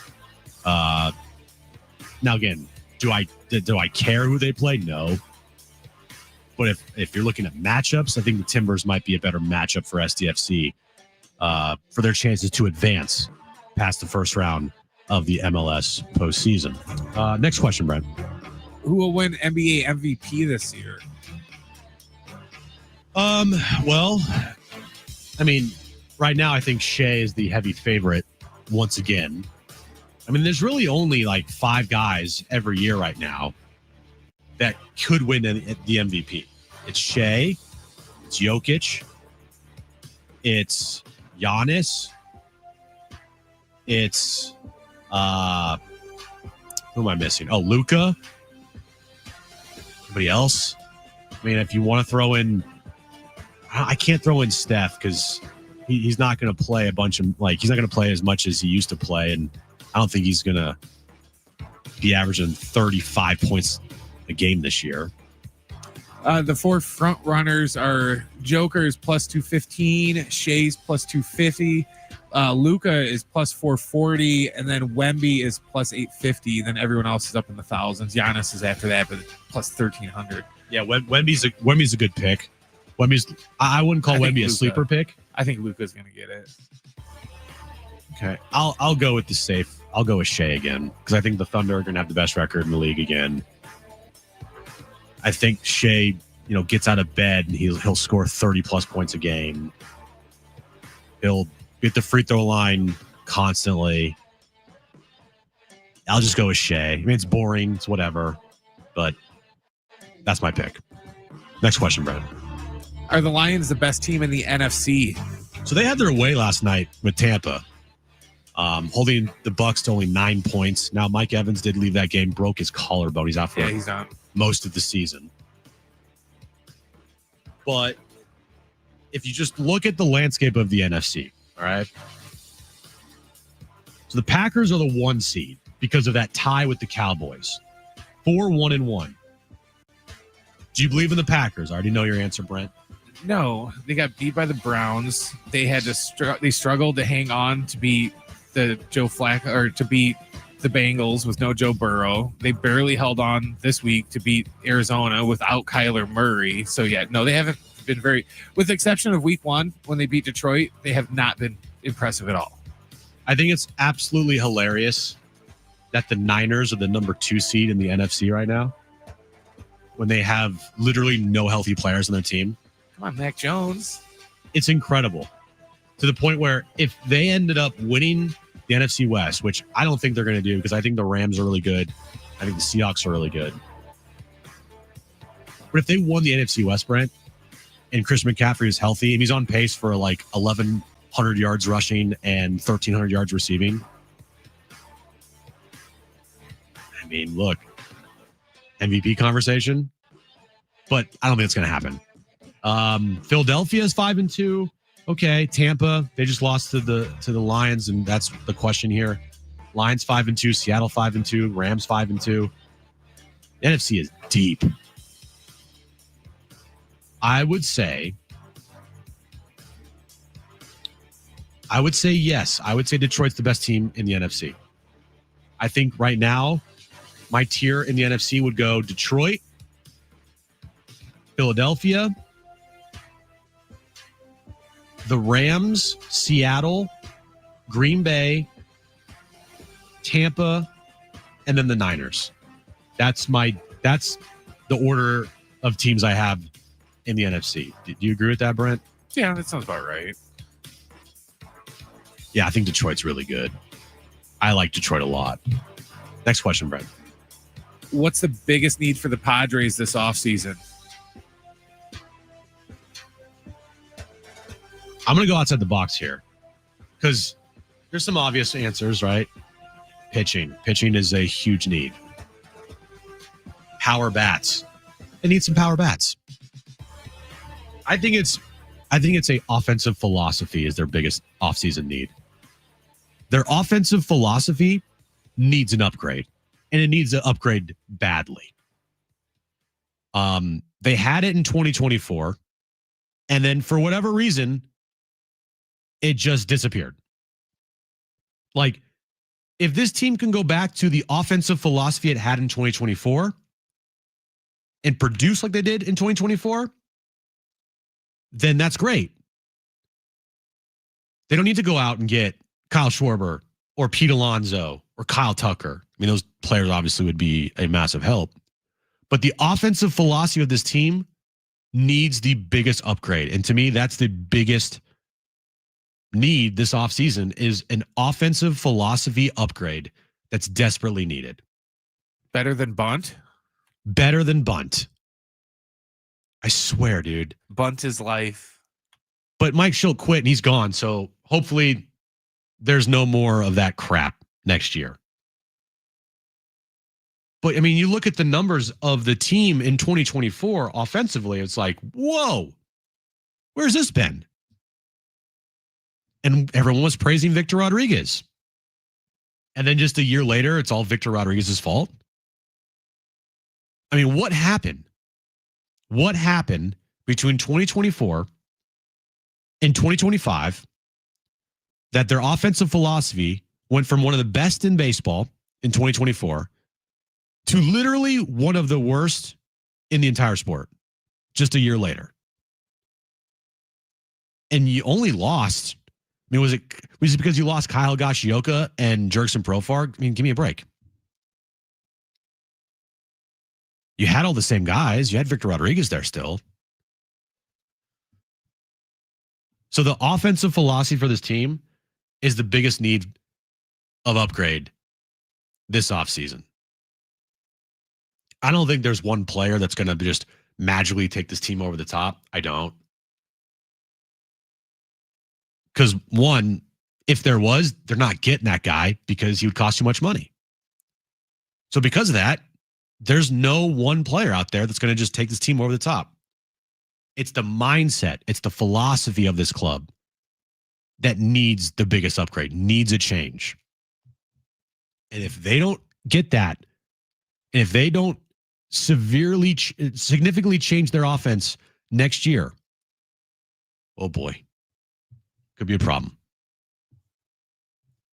So I said last hour to get your tinfoil hats ready, right? Put those babies on.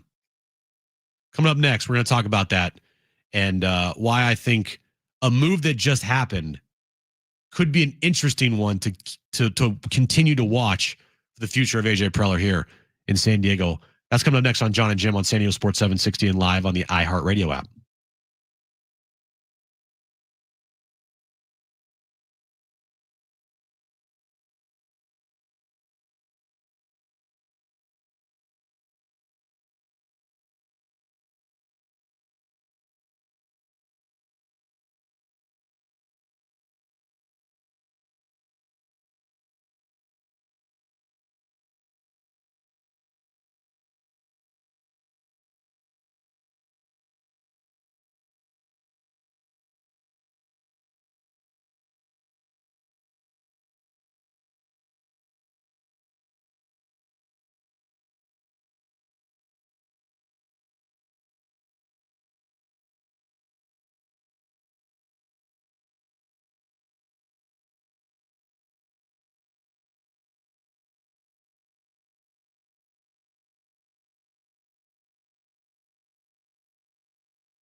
Hey guys, it's Schaefer again, and there is no better time than now to get down to your local Toyota dealer with new vehicles arriving daily, including their most popular cars, trucks, and SUVs. We'll get back to the trucks in a moment, but Whatever kind of vehicle you're looking for, hurry into your Toyota dealer today because it is Trucktober at your Toyota dealer. The best time to get into a new Toyota truck. They've got the largest inventory of Tacomas and Tundras ready to roll. The Tacoma is known for its legendary toughness, off-road capability, and everyday efficiency, perfect for weekend adventures or just tackling your to-do list. And the Tundra brings serious power, impressive towing capacity, and bold design, plus the latest tech and comfort features.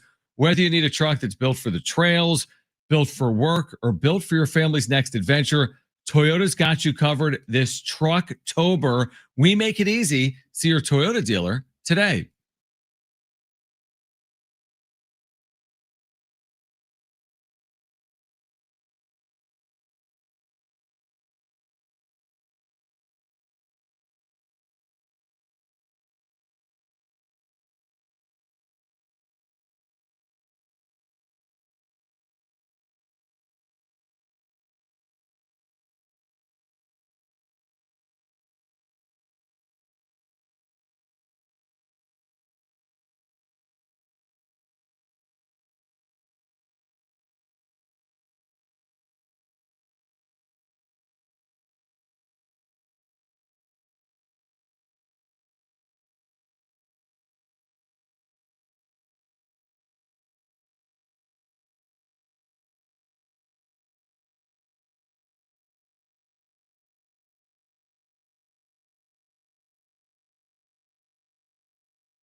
San Diego Sports 760 congratulates all our $5,000 winners in iHeartRadio's Thank a Teacher powered by Donors Choose. There's still time for you to nominate a public school teacher making a difference, and maybe they'll be one of our next winners of $5,000 winners to make over their classrooms. Help us say thank you to the educators shaping our future. Nominate your favorite teacher now at iHeartRadio.com/teacher. So the Thunder are getting their championship rings. Rings in quotations. They're not rings. I don't even know what to describe it as, because I said they look like a bracelet. You said they look more like a watch. they're the size of They're huge. your hand. Even NFL Super Bowl rings have gotten just out of control big late, the last 10 years. Single championship ring has gotten out of control. This is huge. It's so big. It's if they would put this on their middle finger, it would cover their whole fist. Yeah. And if it looks big on an NBA player's hand, imagine it on my hand or your hand. So, yeah, I'm looking at these things right now. What? I mean, these things are ridiculous. They're massive. But hey, I guess to each their own. If you win your first championship in any sport, make your rings as big as you want. Screw it. Yeah, because you never know. You probably never get one again. It looks like there's a ring inside the ring. I'm serious. I just saw Alex Caruso take a ring off of the ring. Again, the Thunder, they're corny, right? It's a little bit, yeah. You know what I'm talking about? With the commercials and stuff, and their big three can be kind of corny with just their commercials and stuff like that. Yeah. Can we be normal, guys? Can we not be the weird group? I don't know if they're weird. They're just kind of Like you said, they're just kind of corny. They're kind of cheesy sometimes with their stuff, but Yeah. I don't know. I guess I'd rather have them be a little cheesy and corny than have them be just a bunch of jerks and stuff like that. I like Shea. He grew on me last year, but he's not the face of a league. Like I don't see Shea as the face of the NBA. Not yet. I don't think ever. He won't be now, but once, in 5 years when KD and LeBron and them aren't here anymore, then it'll be Luka. But then I think he'll still be in the top 5 discussion for it. I think if this makes any sense, I think he'll be the new KD. If that makes sense, he'll get his credit. He might win another MVP, but he's always going to be in the shadow of a Luka or a Joker or somebody else. Kind of like how it didn't matter what KD did, he was always going to be in the shadow of LeBron and Steph. But KD's a way bigger star than Shea, I think, will ever be. Now he is, but Shea's still super young. And like I said, I think once some of these older stars go away, the younger ones are gonna they're gonna promote the hell out of him. So I think his star is only gonna get bigger. Personally, I don't see it. Because you hate him. Well, I just don't. I just think that if I'm looking at the face of the NBA, I know he's hurt, but right now it's crazy. In year 23, it's still LeBron. Oh yeah, still Steph. Well, it's gonna be LeBron until LeBron decides he doesn't want to play basketball anymore. But sooner or later, these guys are gonna just hang it up, and then somebody else is gonna have to step up. And who knows if they go back to back? I'm talking about the Thunder. If they go back to back this year and Shea wins back to back MVPs. Then it's hard. I know it's hard to deny it. I get it.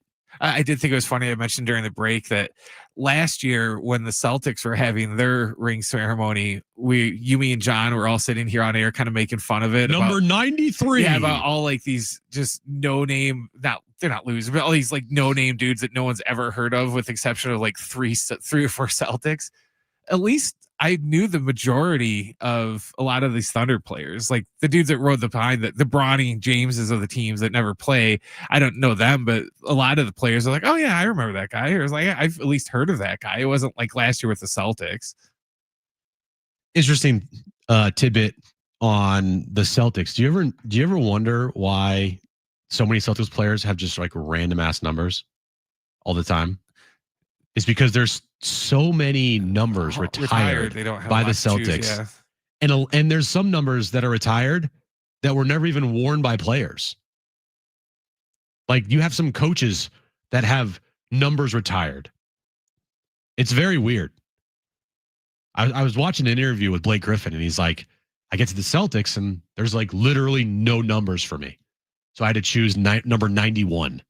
The Celtics have retired 24 jersey numbers. That's crazy. That's so many. And they're all like the good numbers too. And then once Tatum and Brown go, I'm sure those numbers are probably going to get retired. Well, let's see. The 00 is off the board because of Chief Robert Parrish. Yep. Number 1 was Walter Brown. Yeah, the coach. Yep, right? Yep, and first team owner of the Celtics. 2 was Red Auerbach. 3 was Dennis Johnson. So no 3. 5 was Kevin Garnett. He was barely there, but they retired it. 6, Bill Russell. So nobody can wear 6. Yeah. Nobody can wear 10 because that was JoJo White. 14 is off the table because that was Bob Cousy. Can't wear 15. No 16. 17 was John Havlicek. Dave Collins was 18. Yeah, there's all the 23. Nobody can be 23, 24. So yeah, you don't have a lot of numbers to pick from with the Celtics. It's like the Yankees a little bit. Pretty much start at the 40s and go up, because the 30s are all taken because Reggie Lewis, Paul Pierce, Larry Bird, Kevin McHale, those are all numbers in the 30s. All the popular 20 numbers are all gone. So yeah. Nothing says NBA like or NBA numbers like number 46. Dude, that's why it's always funny that you remember when Rodman would always do that on purpose. He'd be like, "Hey, what's the highest, most oddball number I can pick? I don't know. You want to be like 97? Sure, I'm going to be 97." Dude. Hey, what number do you want? I want 56, please. Thanks. Man. All right, coming up next. I said get your tinfoil hats ready. We'll dive into why I am saying get your tinfoil hats ready, because AJ Preller, there's a landing spot for AJ, and a domino may have fallen if AJ does not return to the Padres. We'll talk about that coming up next on John and Jim on San Diego Sports 760 and live on the iHeartRadio app.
This report is sponsored by the California Secretary of State.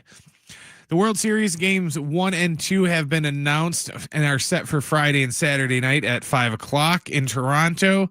The Dodgers are heavy favorites to defeat the Blue Jays in the series. In other baseball news, the Angels hired Kurt Suzuki today to be their new manager. Suzuki spent 16 years playing for 5 clubs and won the 2019 World Series with the Nationals. He has spent the past 3 years as a special assistant to the Angels general manager. And the NBA season tips off tonight with a doubleheader. In about 5 minutes or so, the Rockets are going to take on the defending champion Thunder, and then the Warriors take on Luka and the Lakers. You can hear pregame coverage starting right here at 6:45 on your home for Lakers basketball in San Diego Sports 760. In California, voting is easy. Drop your ballot in a secure drop box, vote early in person, or mail it. Don't delay. Vote today. Get more information at sos.ca.gov. A message from the California Secretary of State.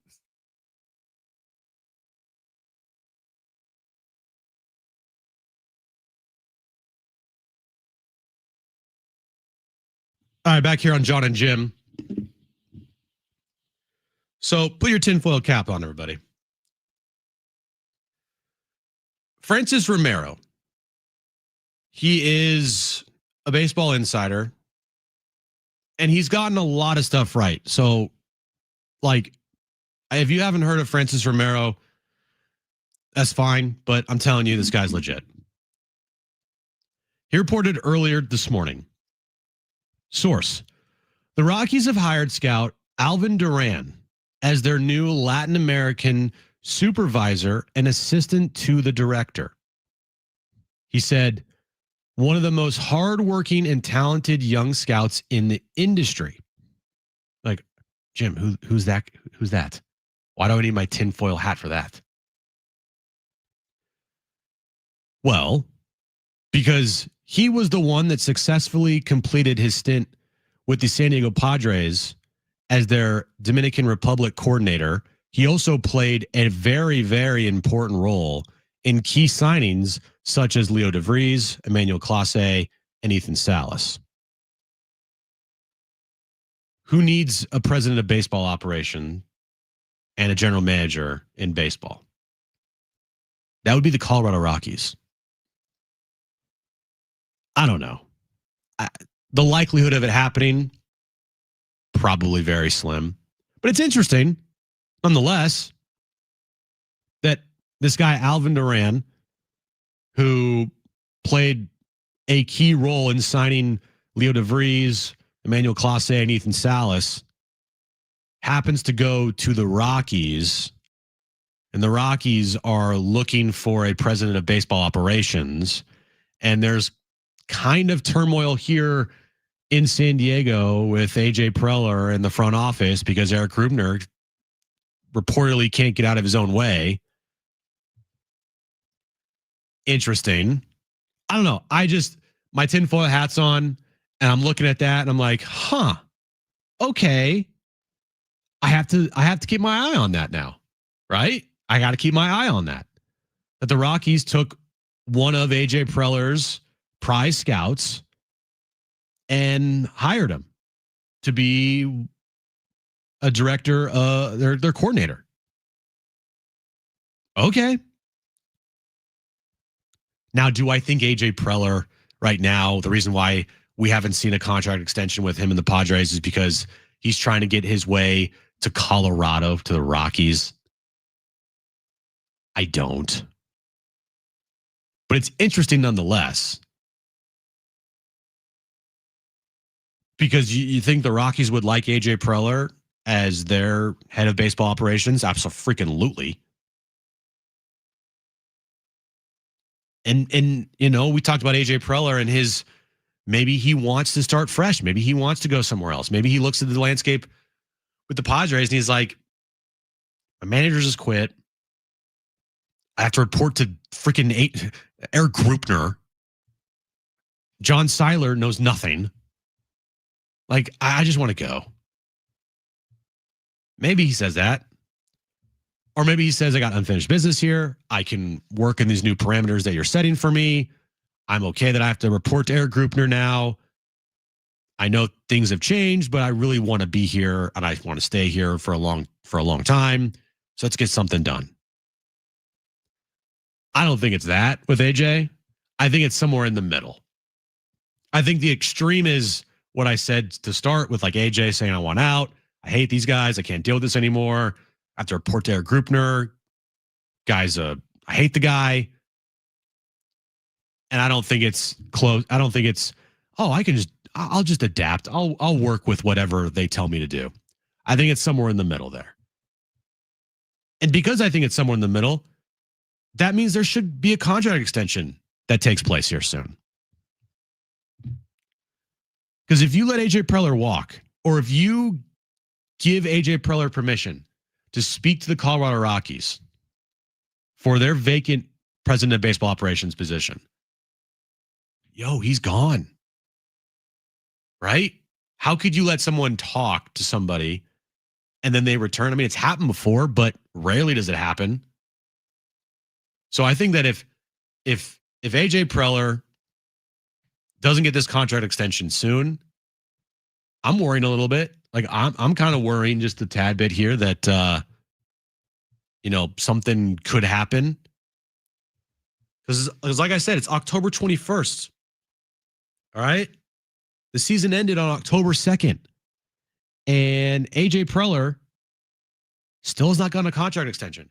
I think it took all of like a week last year before they announced that Mike Schilt got a contract extension. And they gave Eric Grubner this silent contract extension that they didn't tell anybody about. And the only person they did give a contract extension to was AJ. Interesting. And y'all think it's just like kumbaya down there? It's not. And if you got scouts that, played significant roles in finding players like Leo DeVries and Ethan Salas with the Padres now leaving and going to the one place that needs a president of baseball operation, my tinfoil hat is on, is what I'm saying. My tinfoil hat is on, and I'm just thinking out loud here, and I'm wondering out loud, why would they do that? Why is that happening? Maybe it's nothing. I don't know. Maybe it's absolutely nothing. Maybe I'm just talking myself in circles here. And I put on this tinfoil hat for nothing. But I think it's interesting to discuss and talk about. I mean, you got to talk about everything until we find out the future of AJ. Like we don't know the future of AJ, so we're going to speculate until we know what's going to happen with the president of baseball operations here. And I've gotten a lot of people on social media tell me like they just want AJ gone. Let me remind you, I wanted AJ gone a couple years ago. I thought after the 2021 season, it was time to go. Like you've gone through multiple managers now. All right. You haven't put together a winning season yet in a full 162 game season. There's turmoil. It's just dysfunction it's time to go. And then after the 2021 season, AJ Preller has been fantastic. Other than keeping managers here, right? Other than that, he's put together a winning team for 4 straight seasons. I know the 2023 team, it's hard to say that was a winning team, but technically they won 82 games. They won 82 and 80. So you had 89 wins in 2022, 82 wins in 2023, 93 wins in 2024, and then 90 wins in 2025. Nah, it's time to fire that guy. Okay. Right when he just figured it out and turned around his career, now you want to let the guy go and you want to fire the guy? If anything, it's like he's finally figured it out. You don't let those guys go. The guys that finally figured it out and have shown the last 4 seasons they put together winning baseball teams, you work with that guy and you keep that guy here for as long as possible. Until the wheels do truly fall off. Then you change everything and you fire everybody and you start anew. I don't know if it'd be a good idea to let him go to, they're not a division rival, but to go to a team within the division. That wouldn't come back to bite him in the ass in the future, would it? No, of course not. Going to the Colorado Rockies? No, of course it wouldn't. It wouldn't bite. It wouldn't. No, absolutely not. And I see in the chat here on YouTube from this hip clip guy. Who is this guy? He's faking it. Like he's pretending to be someone he's not. He's a Cardinals fan. Right. What's his name, Brent? I forget this guy's name, but he's faking who he is. He said, wow, what an AJ apologist. Yikes. So I'm an AJ apologist because I said that I would have fired AJ in 2021, But because of what he built in 2022 through now, I've changed my tune on him. Yeah, I'm an apologist. It's like, opinions can change, guys. If I say that, I don't like Shea Gilgeous-Alexander, and all of a sudden next year I'm like, you know what? Actually, I really like Shea. Am I now a Shea apologist? Or did my opinion just change? Yeah, that's what happens here. I can say something, and then my opinion can change on it. It's not being called an apologist. I don't know. I think there's going to be a lot of like the AJ haters that when he leaves, they're going to, it's going to be the grass isn't always greener on the other side scenario of, you guys are kind of spoiled when it comes to every trade deadline. There's some sort of movement. You want to trade GMs with the Cubs to where we have no movement most of the time at the trade deadline and we do nothing. We don't get to talk about all these big moves that we make because we barely ever make any moves. At least AJ is aggressive. He's always making moves. He's always doing things to try to improve the team. You could get stuck with the next GM that just sits around and does absolutely nothing. Yeah. And I see in the chat as well. It's like, well, he's gone backwards, Jim. Made the NLCS in 22, the DS in 24, and didn't get past the wild card round in 25. Okay. We've talked about this before, guys. The general manager's job, yes, is to build a World Series contender. Have they not been a World Series contender 3 of the last 4 years? Yeah, they have. It's one thing if this team did make the postseason, then that's on the general manager. When the team makes the postseason and they don't win, that's on the players. Okay? That's on the players. And yes, if AJ gets better players, then maybe they do win. You're right. But was it AJ's fault that Ramon Laureano broke his finger? Was it AJ's fault that Jason Adam had his quad blow up? No. Is it AJ's fault that Manny Machado can't hit in the postseason? Is it AJ's fault that Fernando Tatis Jr. forgot how to hit the baseball in the postseason as well? Was it AJ's fault that Luis Ariz had an awful season? Was it AJ's fault that Michael King slept wrong this year? Come on, guys. The general manager, yes, it's his job to build World Series contenders. And then once they get to the postseason, it's up to the players to go out there and perform. So if AJ is now building consistent postseason contenders and World Series contenders, and this team's make the postseason, I don't know. But I'm telling you, if you want AJ gone, you better be prepared for what's on the other side because it's not pretty. I'm telling you that right away. I'm telling you. It probably in for a rude awakening without AJ Preller here. So the NBA season is underway, and I hate the score bug, Brent. I absolutely hate it. Oh my God, that thing is awful. That is disgusting. Dude, that's so bad. That's so bad. It's not that bad. That's awful, Brent. If anything, it's boring. It's not, disgusting. It's basic. What we just talked about. Hey, bring back the nostalgia NBA on NBC. Give me the old school, bottom right corner, yellow, black with the peacock logo. Nah. So we'll keep you updated on that. Also, coming up next, your opportunity to win some tickets. You want to do that right now, Brent? Okay. So right now, 877-767-4760. Caller number 6. You have won a pair of tickets to Hallow Scream at SeaWorld San Diego. Call number 6, 877-767-4760. 877-767-4760. Caller number 6. You've won tickets to Hallow Scream at SeaWorld of San Diego. Be caller 6. You win tickets. More John and Jim coming up next.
All right, back here in John and Jim.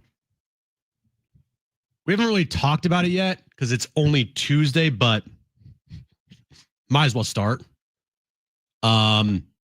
Pretty big game this Saturday for the Aztecs.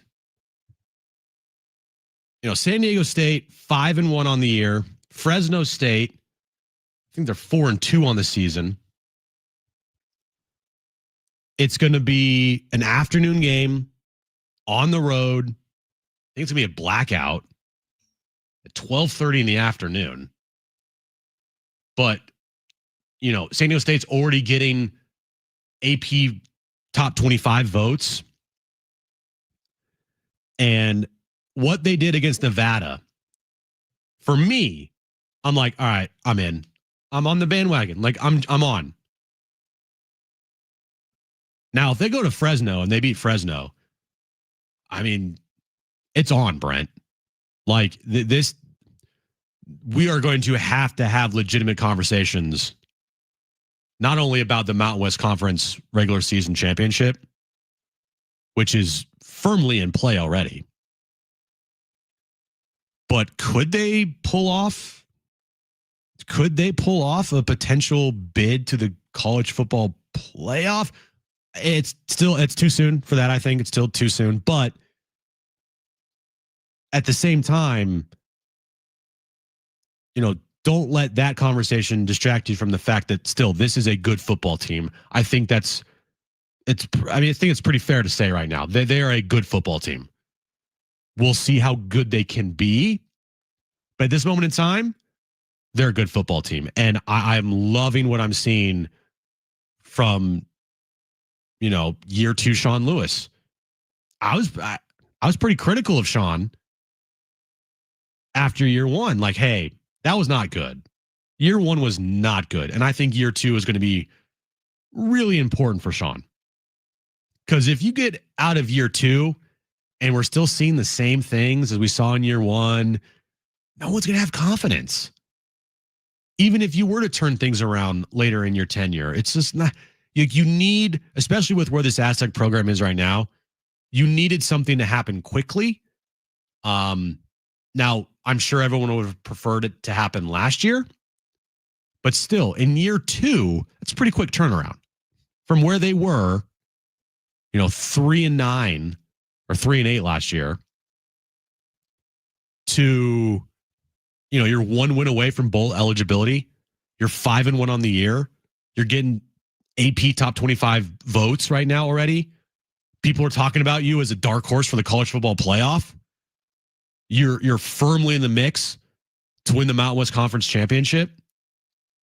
Like, that is such an impressive turnaround for this program and Sean Lewis in year 2. Well, anybody that thought he was going to do it in year 1 was just, semi-delusional, because, you might be able to do that if you're, going to a program like, Notre Dame or Florida State or something like that. Where you could do it in a year because they're big enough names that you're going to be able to just get recruits and transfer portal stuff. But, it's going to take time. Yes. But the improvement they've shown from last year to this year is just night and day. Last year they had so many points, whether it's touchdowns or field goals taken off the board just due to like stupid holding penalties, and just, illegal man downfield was a popular one they kept getting nailed for last year. Lots that took points off the board. So many penalties last year on the offensive line too. And that's been cut out for the most part. And, I give Sean Lewis lots of credit for sticking with his guns to where, I have been comparing him to Luke Fickell at Wisconsin, who everybody wants out. They both came in to the programs and preached similar things, that we're going to run a more up-tempo offense. We're going to throw the football more. We're not just going to be, handoff, and then punt and just run the football. The only difference between Luke Fickell and Sean Lewis is Sean Lewis stuck to his guns and practiced what he preached. He kept it didn't work last year, but they kept working on it because they're not going to get better at it by just abandoning what their philosophy is. Luke Fickell, on the other hand, at Wisconsin, he didn't do any of that. He said that he was going to do all this up-tempo offense, and then he just ran the exact same offense that Paul Chryst, the guy they fired, ran. So at least Sean Lewis is preaching one thing, but he's backing it up. He's not saying one thing and then just doing another thing. And then when it's time, when it's not working, you go, oh, well, I'm just not even implementing my system yet. Well, why not? Yeah, I agree with all that. I think for Sean Lewis to continue to preach, his vision and what he wanted, and to not, get derailed by anything else, I think it's a testament to him so far. I mean, this thing is not obviously a finished product. I mean, we're only 6 games through the year. I mean, this thing could go sideways quick. Right? So you have to continue to get better as a program, as a team, but they're doing all the right things. Like that's what the important thing is here, is they're doing all the right things and they're getting the results. And there's nothing more gratifying and rewarding than getting the results after you've done all the right things and you've taken the right steps and you've preached what you've preached, and then all, you're rewarded with what you've seen on the field right now through 6 games of the year. The Washington State game withstanding, take away that game, and I know the NIU game, it was not pretty, but defensively, they've allowed 73 points this year? That's ridiculous. They're trending up. Going into the Nevada game, the big question was, they're kind of questionable on the road, because everyone was kind of worried that the Northern Illinois game wasn't just going to be kind of a fluke one-off. They were kind of worried it was going to be the constant on the road. And, then they went and put up 44, and that Nevada game was over by halftime. And, I told Fletch, I was like, I can't even remember the last time, we were up 35 zip or whatever it was at halftime. It was incredible. It was ridiculous. I mean, I remember that you turn the game on, they're already up 14-0. And it was like, wait, what? It was crazy. So if they can go and beat Fresno State come Saturday afternoon, the bandwagon's going to start to fill up. So you might want to jump on it now. 3-point favorites, by the way. Aztecs? Yes. All right. They're coming off a bye. So now Fresno State's also coming off a bye. We'll obviously talk more about that game later in the week. But I'm just so impressed with what San Diego State has done so far to this point. All right. Coming up, final hour of the show. Stay right here on John and Jim on San Diego Sports 760 and live on the iHeartRadio app.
This report is sponsored by Starbucks. World Series games 1 and 2 between the Dodgers and Blue Jays are all set for Friday and Saturday night at 5:00 from Toronto. The Dodgers are the overwhelming favorites to win the series. In other baseball news, the Angels hired Kurt Suzuki today to be their new manager. Suzuki, who's 42, spent 16 years playing for 5 different clubs and won the 2019 World Series with the Nationals. He's spent the past 3 years as a special assistant to the Angels general manager. And the NBA season tips off tonight with a doubleheader right now with about 5 minutes to go in the first quarter. Or first period, I should say. The Rockets lead the Thunder 21-18. Then after that game, the Warriors take on Luka and the Lakers. You can hear pregame coverage starting right here at 6:45 on your home for Lakers basketball in San Diego Sports 760. The pumpkin spice latte is back at Starbucks, handcrafted with their signature espresso and real pumpkin sauce, then topped with whipped cream, cinnamon, and nutmeg. PSL, get it while it's hot or iced, only at Starbucks.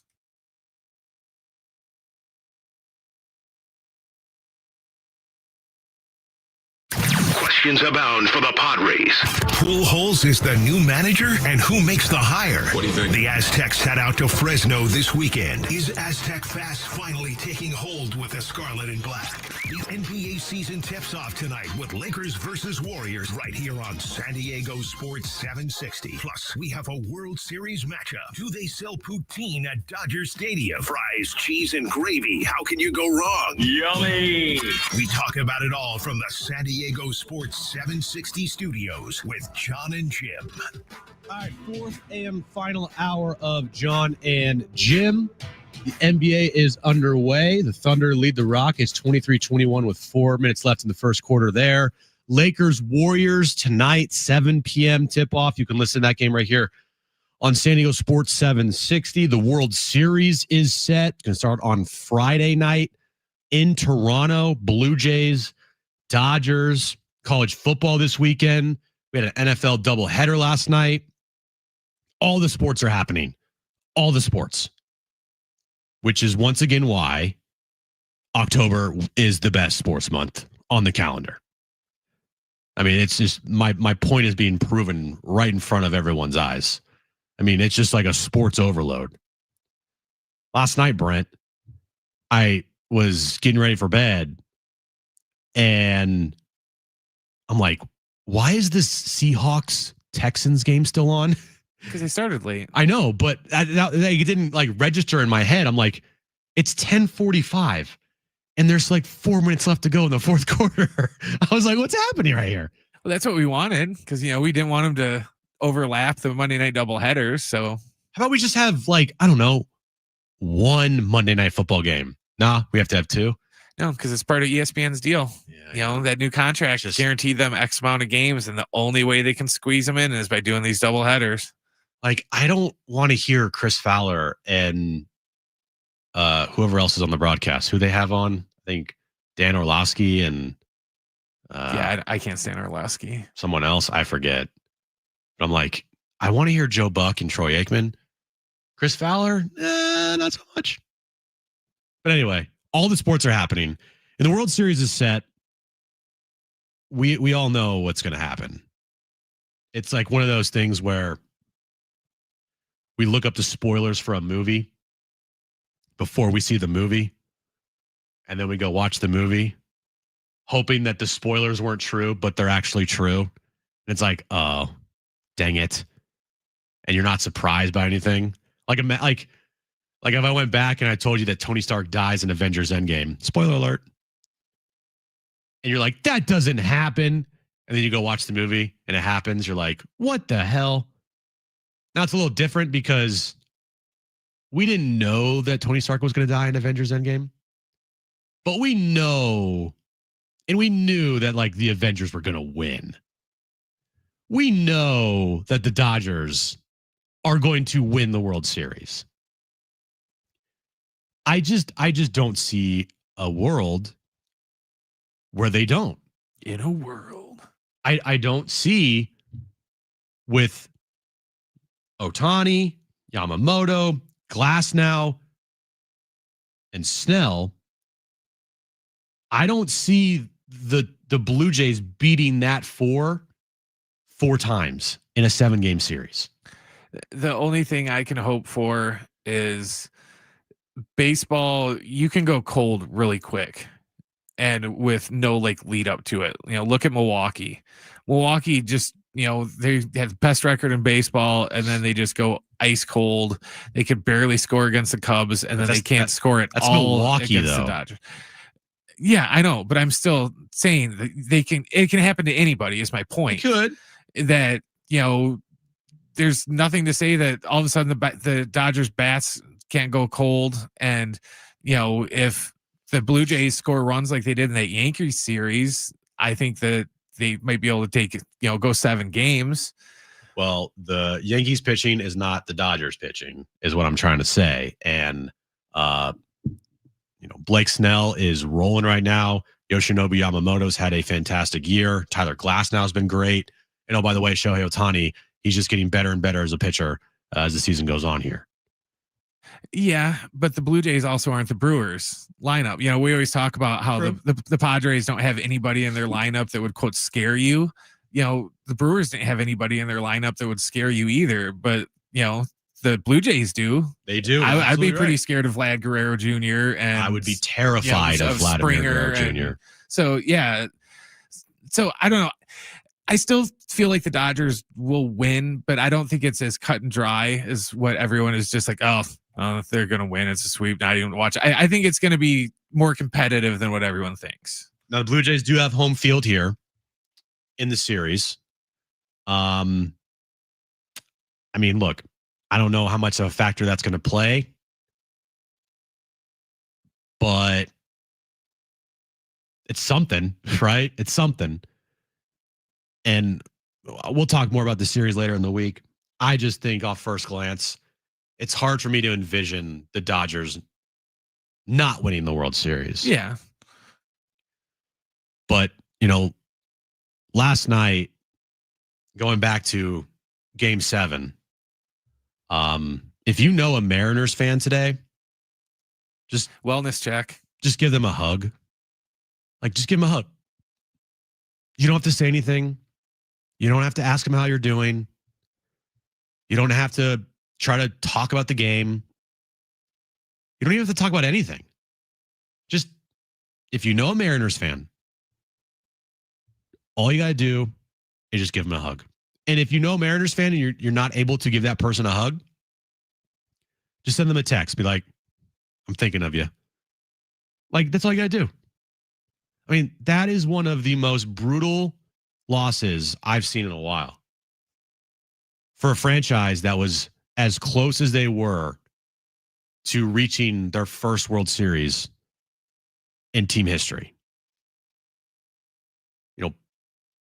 If you're a Mariners fan, you're never getting over that. Never. And forever, until they make a World Series or they win a World Series, Mariners fans will be questioning Dan Wilson's decision forever. Forever. That is going to live with Dan Wilson and maybe haunt him for the rest of his life if he does not reach a World Series or win a World Series. It will haunt him. And even if he does reach a World Series, the decision last night to not go to their all-star closer at the top of the lineup coming up in the 7th inning with 2 on and 1 out will haunt him forever. As it should. It was a stupid decision. It was dumb. It was idiotic.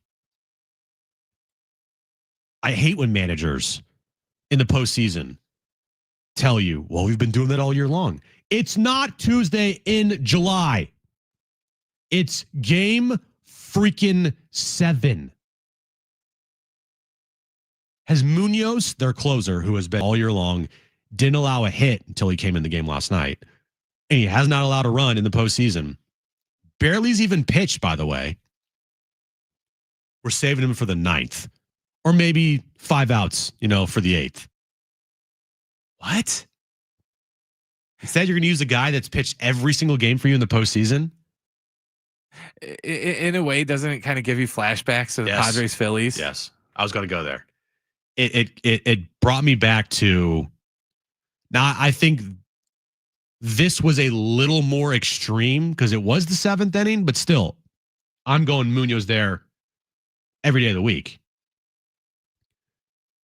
In the Padres Philly series, it was the 8th inning.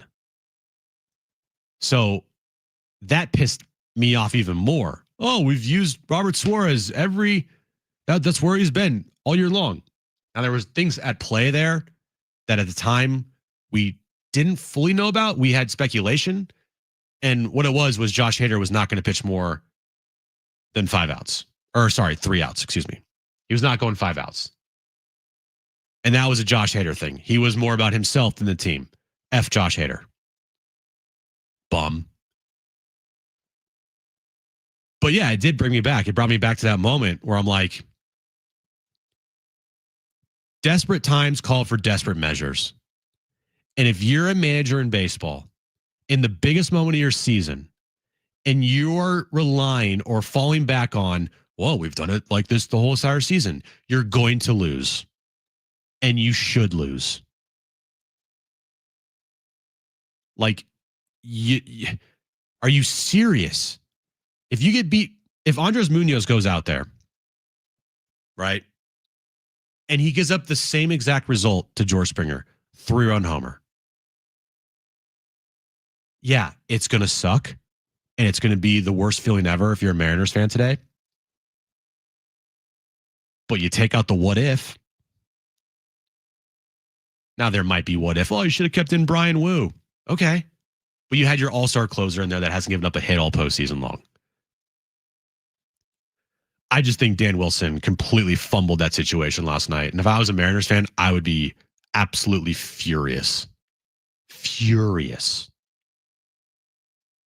The best chance you've ever had as a franchise to make the World Series, and you have this guy named, what's his name? Anthony Bizzardo or whatever, Bizzardo out there instead of your all-star closer in the most crucial moment of your game. I think John Smoltz even said on the broadcast, like, hey, sometimes the save isn't always in the 9th inning. You think? These managers, they don't understand that. I at least give Mike Schilt credit that in game 3 against the Cubs, he had Robert Suarez out there in like the 6th inning. I give him credit for that.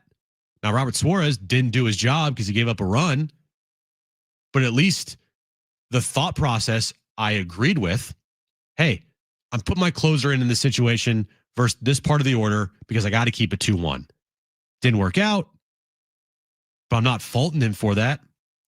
I think I'm faulting the offense more than anything, but still. That moment last night will haunt Dan Wilson forever.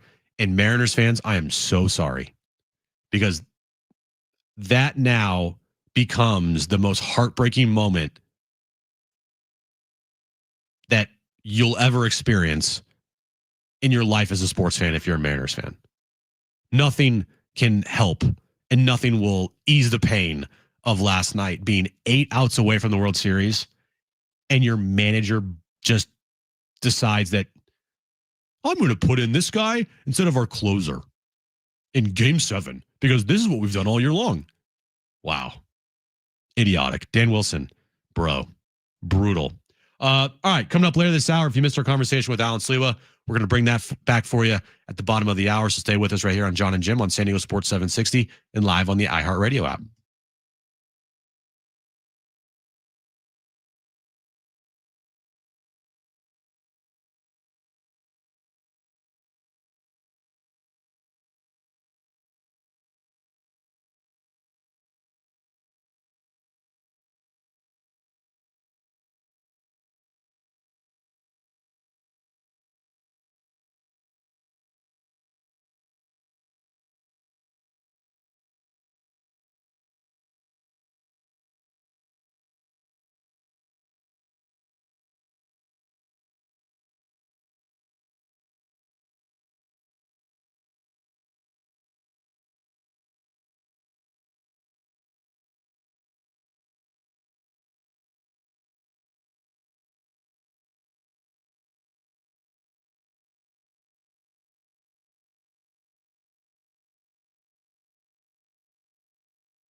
All right, back here on John and Jim.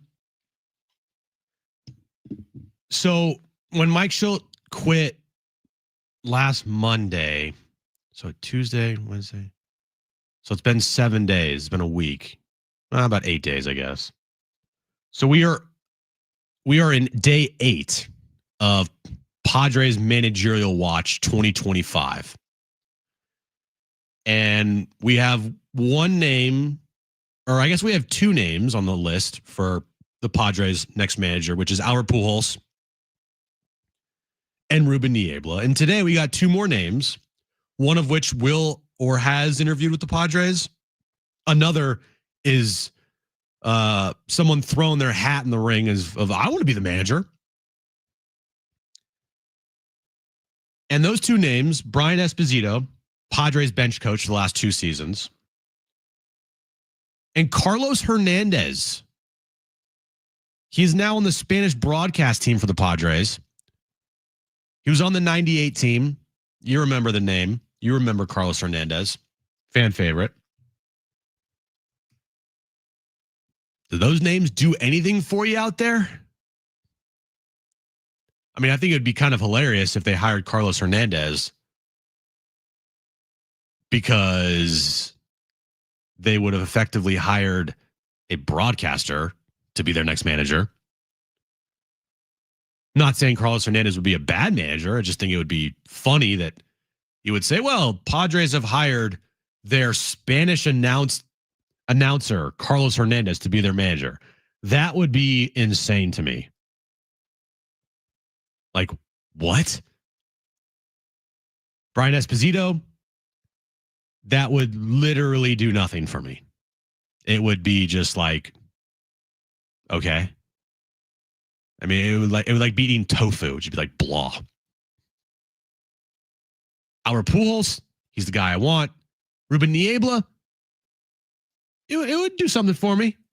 I'd be okay with Ruben Niebla, because at least I know that the pitching staff's in good hands going forward.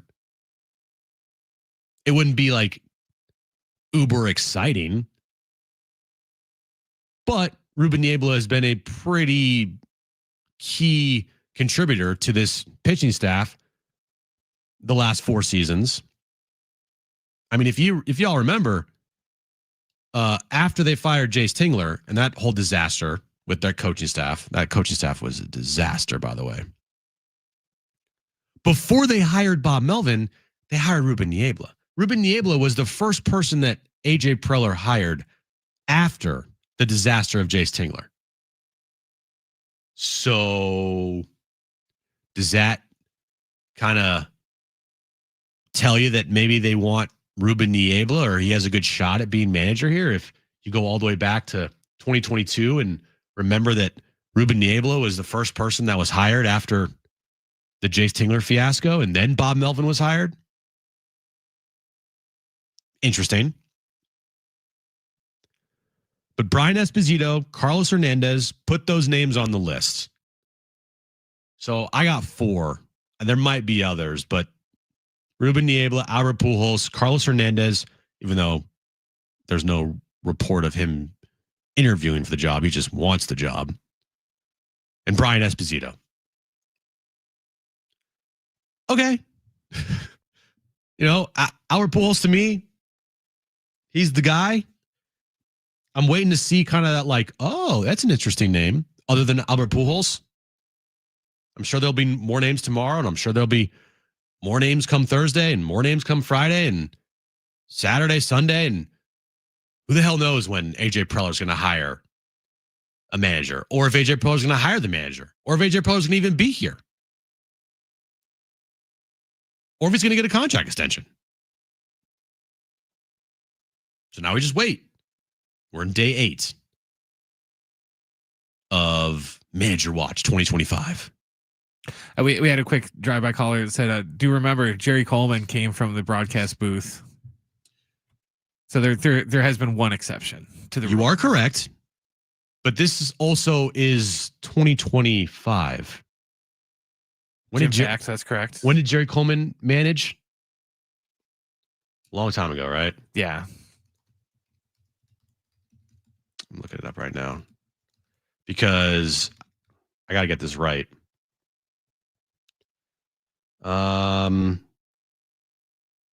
When did he manage? It wasn't like in the 2000s. It wasn't in the 1990s. Was it in the 70s, the 80s, 60s?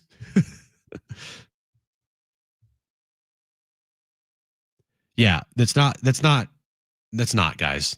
I like Carlos Hernandez. Obviously, he brings the nostalgia factor there. But no, not happening. All right. Did you find it, Brent? No. Okay. 40 years ago, 1979. This is 2025, not 1979. That's what I was waiting to say.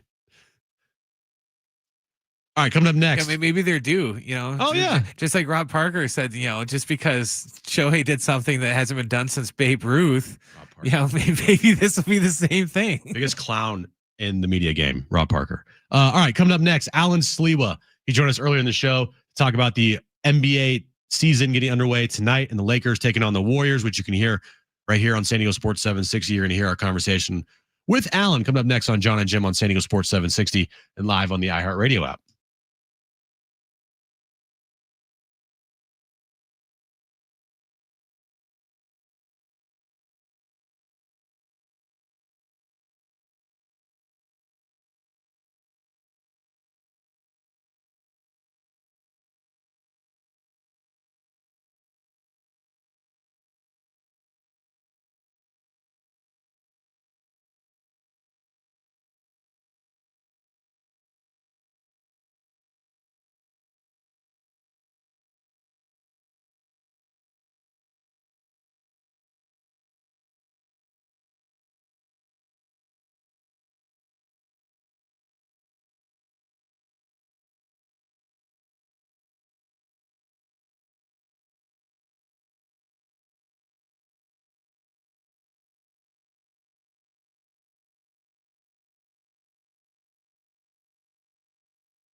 The sport is sponsored by Anderson Plumbing, Heating, and Air. World Series games 1 and 2 between the Dodgers and Blue Jays are all set for Friday and Saturday night at 5 o'clock in Toronto. the Dodgers are heavy favorites to win the series. In other baseball news, the Angels have hired Kurt Suzuki today to be their new manager. Suzuki spent 16 years playing for 5 different clubs and won the World Series with the Nationals in 2019. He spent the past 3 years as a special assistant to the Angels general manager. And the NBA season is tipping off tonight with a doubleheader. Right now, with about 6.5 minutes to go in the second period, it's the Rockets up over the Thunder 45-42.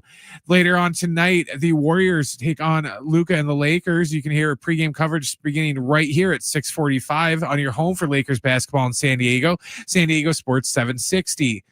Need HVAC this month? Get 0% for 18 months on a new system. Schedule your free proposal at AndersonPHA.com. Anderson, fast, reliable, wow.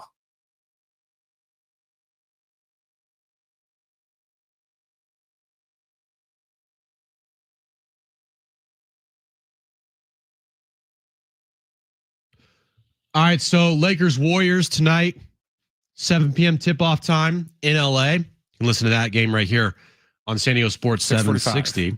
6:45 is when our pregame coverage starts. And Alan Sliwa, Hoops Talk, the Sliwa Show on YouTube, covers the Lakers, has a Lakers postgame show after every game. Check it out on YouTube as well. He joined us earlier in the show, but he is a diehard Padres fan. So, of course, we had to start with all the Padres drama and his thoughts on the managerial search right now for the Padres. Well, first, appreciate you having me on, Jim. Okay, so I don't really, I'll tell you this, there's a certain mold that I'm hoping for, but I don't know if I could apply a name to it. I know the hot name right now is Albert Pujols, or at least the idea and the concept that they are going to interview him. I'll tell you that I'm still, Mike Schilt leaving the way he did is still shocking to me. And the fact that we're having this conversation is kind of crazy. But if we try to find a silver lining, is there a manager that can come in that has the respect of the players? And I think just as important, is there a manager that can come in and demand the best out of players and be open to criticizing them in whatever fashion, that's done, and whatever way to motivate them to be better, obviously on the field. I don't know if it's supposed to be Albert Pujols. I don't know if it's supposed to be Ruben Niebla, but I'd like somebody with experience. I'd like to think that the Padres are in a window right now where they're still thinking, we got to compete again to make the playoffs. Anything can happen once you get in. And somebody with no experience at all as being a manager in Major League Baseball, that worries me a little bit. But I know you never know in baseball. What can you possibly get out of these players? Because there's a lot of players on this roster that underperformed in critical moments. Can that manager help? I don't have that answer for you.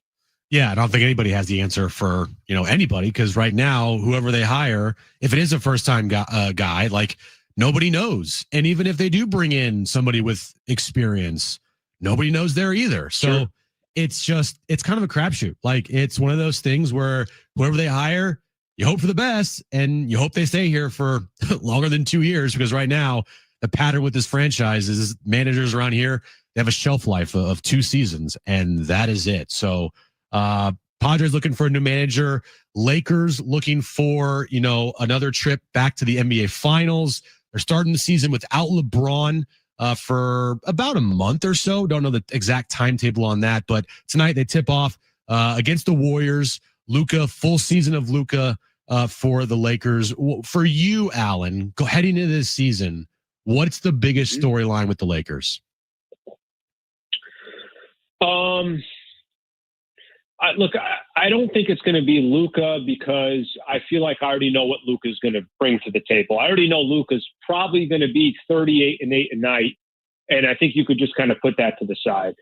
The role players, guys like DeAndre Ayton and Marcus Smart, they're going to be big stories. I think, they will have their moments where they're critical, and they'll have their moments where maybe they're playing well, maybe they're struggling.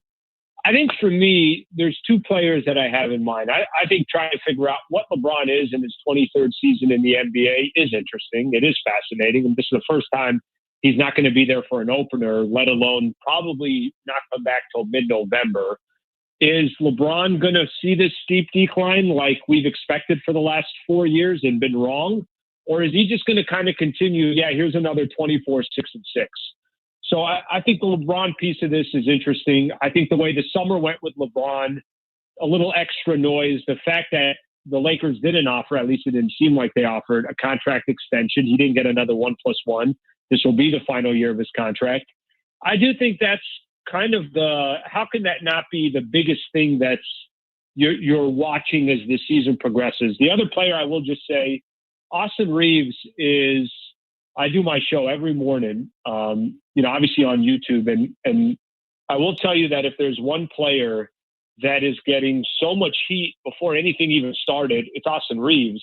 There is the megaphone that's out of saying he's not worth X amount of dollars next year. Trade him now. Him and Luka aren't going to work. So I think that's going to be fascinating too, to see how Austin Reeves and Luka play together and if that's a winning recipe or not. Alan Sliwa of Hoops Talk and the Sliwa Show on YouTube joining me here on John and Jim. Yeah, without LeBron right now, obviously this is, Luka's time to shine. And when you look at the team as it's constructed, even with LeBron, defensively, how do you think this Lakers team can stack up here? Because, DeAndre Ayton and Luka, those are two guys that are kind of known for not being defensive players in their own right. So looking at this team right now, I feel like defensively is a kind of a big question mark. Do you agree? Yeah, I think you and I can get a bucket on Luka and Austin Reeves. Yeah, we go a little 2-on-2. I think we can get some buckets in. It's clearly a problem, and I think here's what I will say. I will say that last year the team had a lot of deficiencies once they traded Anthony Davis and Luka came aboard. Don't forget Max Christie was traded too. Yeah, and they still kind of found a way to piece things together. Here's what I think it's going to come down to. Is DeAndre Ayton a serviceable center that can hold his own? Doesn't have to be a top 10 center in the NBA, but can he hold his own? Can Jared Vanderbilt, who's a phenomenal defender, can he stay healthy during the season? And can he also not be such a liability on offense that teams are able to kind of play him off of the court? And Marcus Smart doesn't have to be exactly what he was with the Boston Celtics, but can he be 75% of what he was with the Boston Celtics? I say that because there are players on this roster now that weren't there last season that I do think have some upside on the defensive side, but it's going to have to be done collectively. I think it's a major question mark. And, I say this all the time. If the strategy is, well, we'll just put up 125 points, I don't think that's going to be a winning strategy in the Western Conference, and that's only going to take you so far. What do you see happening in the Western Conference? Like, how do you see it shaping out? Do you still have OKC as the clear-cut, far and away favorite here, or is there a team out there in the West that you think could compete with them? I think they're the favorite, but I think they can be beat. Like, I don't forget last season in the playoffs. Give them all the credit in the world. It's the first time they've ever won an NBA championship. Tonight they'll get the banner, they'll get the rings. They deserve all of that. They did go 7 against Denver. They did go 7 against the Indiana Pacers. It's not like maybe their record represented that they were unbeatable, but watching a lot of games, I watched towards the final couple regular season games of the year. I watched the Lakers go to OKC and blow them out. And then I watched them play again 2 nights later, and it was a tie game until Luka got a second technical foul and was thrown out of the game. I guess the point that I'm trying to make is I think they'll be better this year. I think they'll have more continuity, chemistry, and confidence. But I still think there are teams out there that can give them a run of their money. And I don't think if there's a team out there that's got the experience and everything else that also feels like they got the best player in the world, for me, it would be Denver. That would be the biggest threat to them in the West. Alan Sliwa joining me here on John and Jim. Of course, Lakers, Warriors tonight at 7 p.m. in Los Angeles. You can hear that game right here on San Diego Sports 760. So looking at the Eastern Conference here, no Jason Tatum for the year. No Tyrese Halliburton for the year. It kind of feels like the East is wide open. And for me, I have the Cavs, but other than that, I'm like, maybe the Hawks are a surprise team. How do you see the East looking this year? It's got to be Cavs and the Knicks in the Eastern Conference Finals. For both of those franchises, if they're not both in the Eastern Conference Finals, with one series win away of getting to the NBA Finals, then maybe it's just not meant to be for both of those franchises. Maybe they are going to have to rebuild because it's never going to be more open, like you mentioned.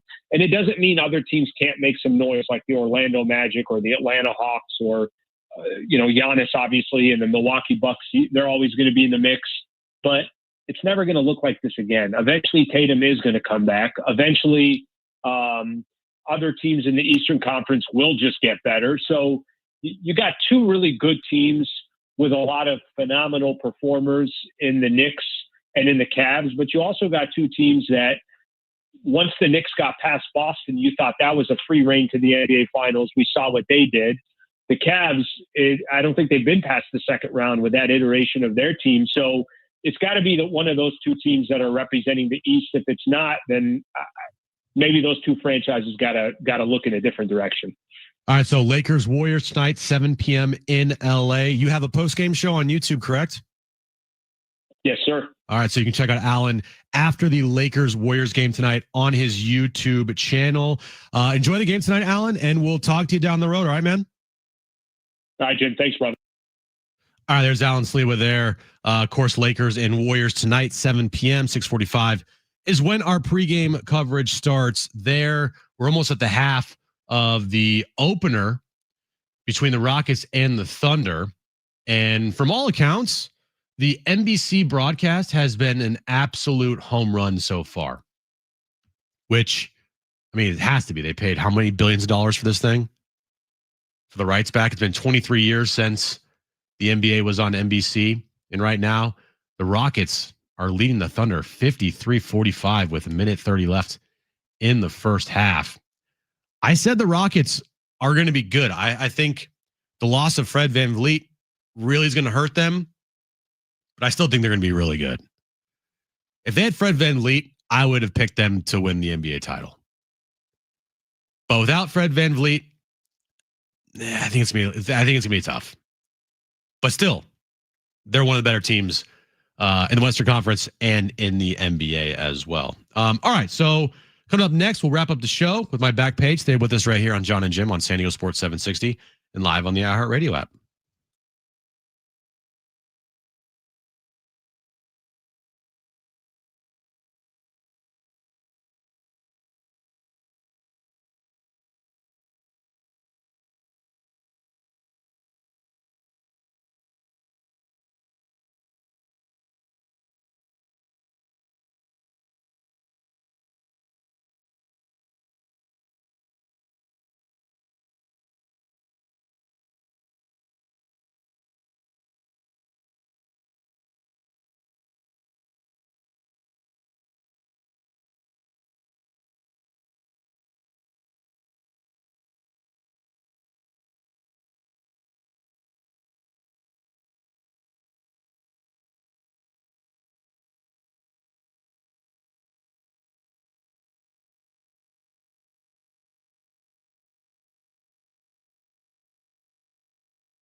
Hey guys, it's Jim from John and Jim for the all-new Humboldt Casino Resort, the Players Place. The next level of luxury has finally arrived. You can treat yourself to a stunning new stay, rooftop relaxation, indulgent spa treatments, and all the thrills of Humboldt Casino Resort. Now all in one unforgettable destination. You can unwind in style, experience pure relaxation with indulgent treatments, serene spaces, and a retreat designed to refresh your body and mind. Only at Humboldt Casino Resort. You can learn more and book a treatment today at HumboldtCasino.com.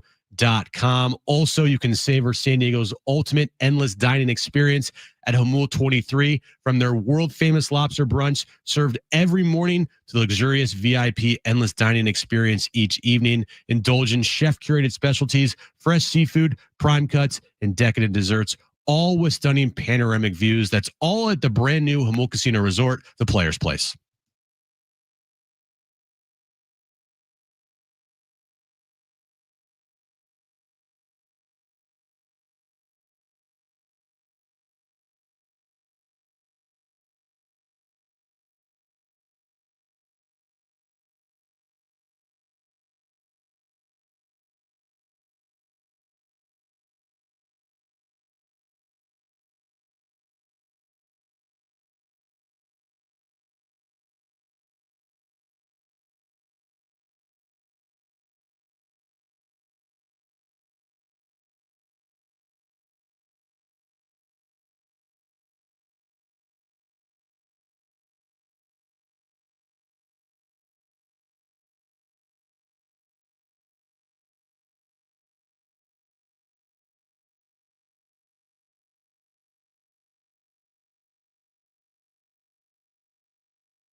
All right, final stop here on John and Jim for the day. Once again, just a reminder, Lakers basketball tonight, 7 p.m. tip-off. 6:45 is when our pregame coverage starts.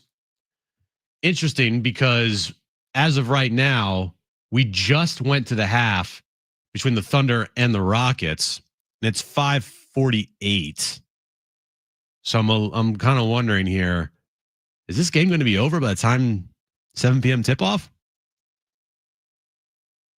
It'll be close enough. And they had to run over sometimes with TNT if games went long. Yeah, but this isn't TNT. This is cable. This is NBC. Yeah, but they still have Peacock though. True.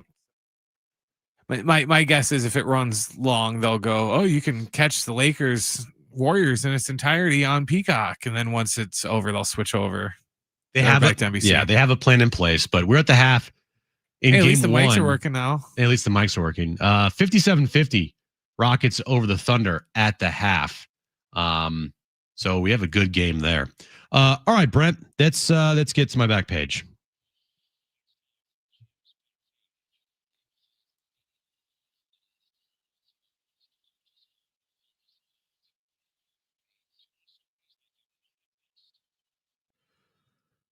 So at Starbucks, one of the biggest things at Starbucks during the holiday season is, of course, the holiday cups. Holiday cups. I know you don't go to Starbucks, so when there's like different cups for the seasons, right? And when we get to the holiday season, you get holiday cups at Starbucks. Well, on November 13th, it's Starbucks Red Cup Day. Starbucks has officially announced that the Red Cup Day 2025 will take place on Thursday, November 13th, marking the return of one of its most anticipated holiday traditions. Each year, customers who purchase a handcrafted holiday beverage receive a free limited edition reusable red cup while supplies last. The beverages that you can purchase to get a red cup are the peppermint mocha. Not a big peppermint fan. The caramel brulee latte. Yeah, 100%. Chestnut praline latte. Yup. Or iced sugar cookie almond milk latte. Yup. Yup. The giveaway signals the official start of the holiday season for many fans who look forward to Starbucks' festive drinks and designs every year. This year's Red Cup design brings a fresh twist to the classic look, featuring bold patterns and a bright red and green color scheme that captures the joy of the holidays. Starbucks encouraged customers to arrive early or order through the app, as supplies are known to sell out fast. So there you go. If you want a Red Cup, go to Starbucks, November 13th. I don't know. I don't get what the big appeal is. I guess it's like what was those stupid thermoses that people were freaking out over. Yeah, the containers that people were going to Target to buy, and they were like going nuts over those stupid Stanleys. Oh, the Stanleys? Yeah. Everyone has a Stanley. Well, I was going to say every woman has a Stanley. I think Aaron has a Stanley somewhere. Entering the season, listen to this. So, entering the season, the Blue Jays had the longest odds, or let me rephrase this. The longest World Series odds entering the season. The Blue Jays were 66-1 this year. 66-1. They are the sixth longest odds to make and reach a World Series in the history of the sport. The 2008 Rays entered the season with 150-1 odds to win the World Series. The D-backs in 2023, 125-1. The Tigers in 06, 100-1. The Rockies in 07, 75-1. The Marlins in 03, 75-1. And the Blue Jays this year, 66-1. That's crazy. So they have the sixth, I guess, longest odds in the history of the sport to make the World Series, and they made the World Series this year. That's a crazy stat.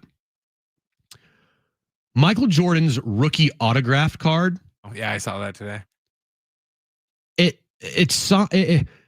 Michael Jordan's rookie autographed at a secret signing sold for a record $2.7 million.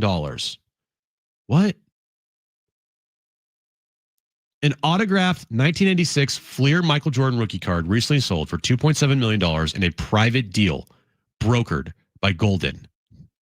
A graded PSA 9 with a 10 auto. The card sale is the highest ever for an aftermarket signature and the most ever paid for a Jordan rookie of any kind. The previous record for a 1986 Fleer Jordan was $2.5 million for a PSA 9 auto 10. Oh my goodness. Yeah, I'm okay. I mean, I like cards, but 2.7 million for a Jordan rookie, I'm okay. Maybe they'll do a payment plan. Like, hey, I can do like $75 a month until I die, and then my kids will inherit my debt.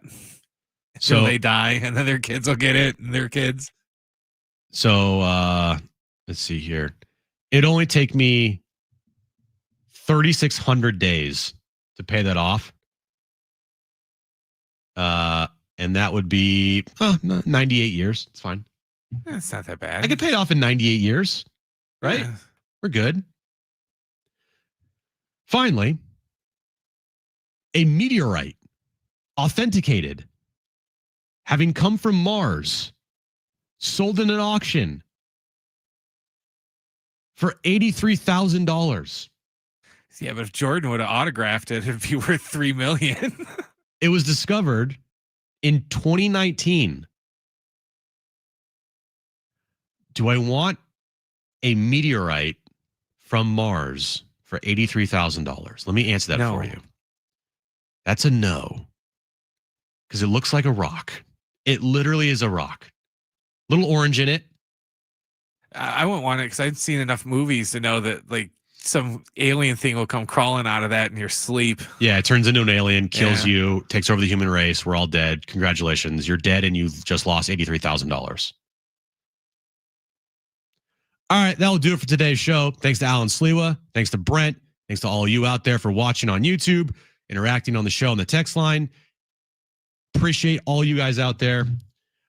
Lakers basketball tonight, 7 p.m. 6:45 is when our pregame coverage starts. So take it right here. Keep it right here. Excuse me, on San Diego Sports 760 and live on the iHeartRadio app.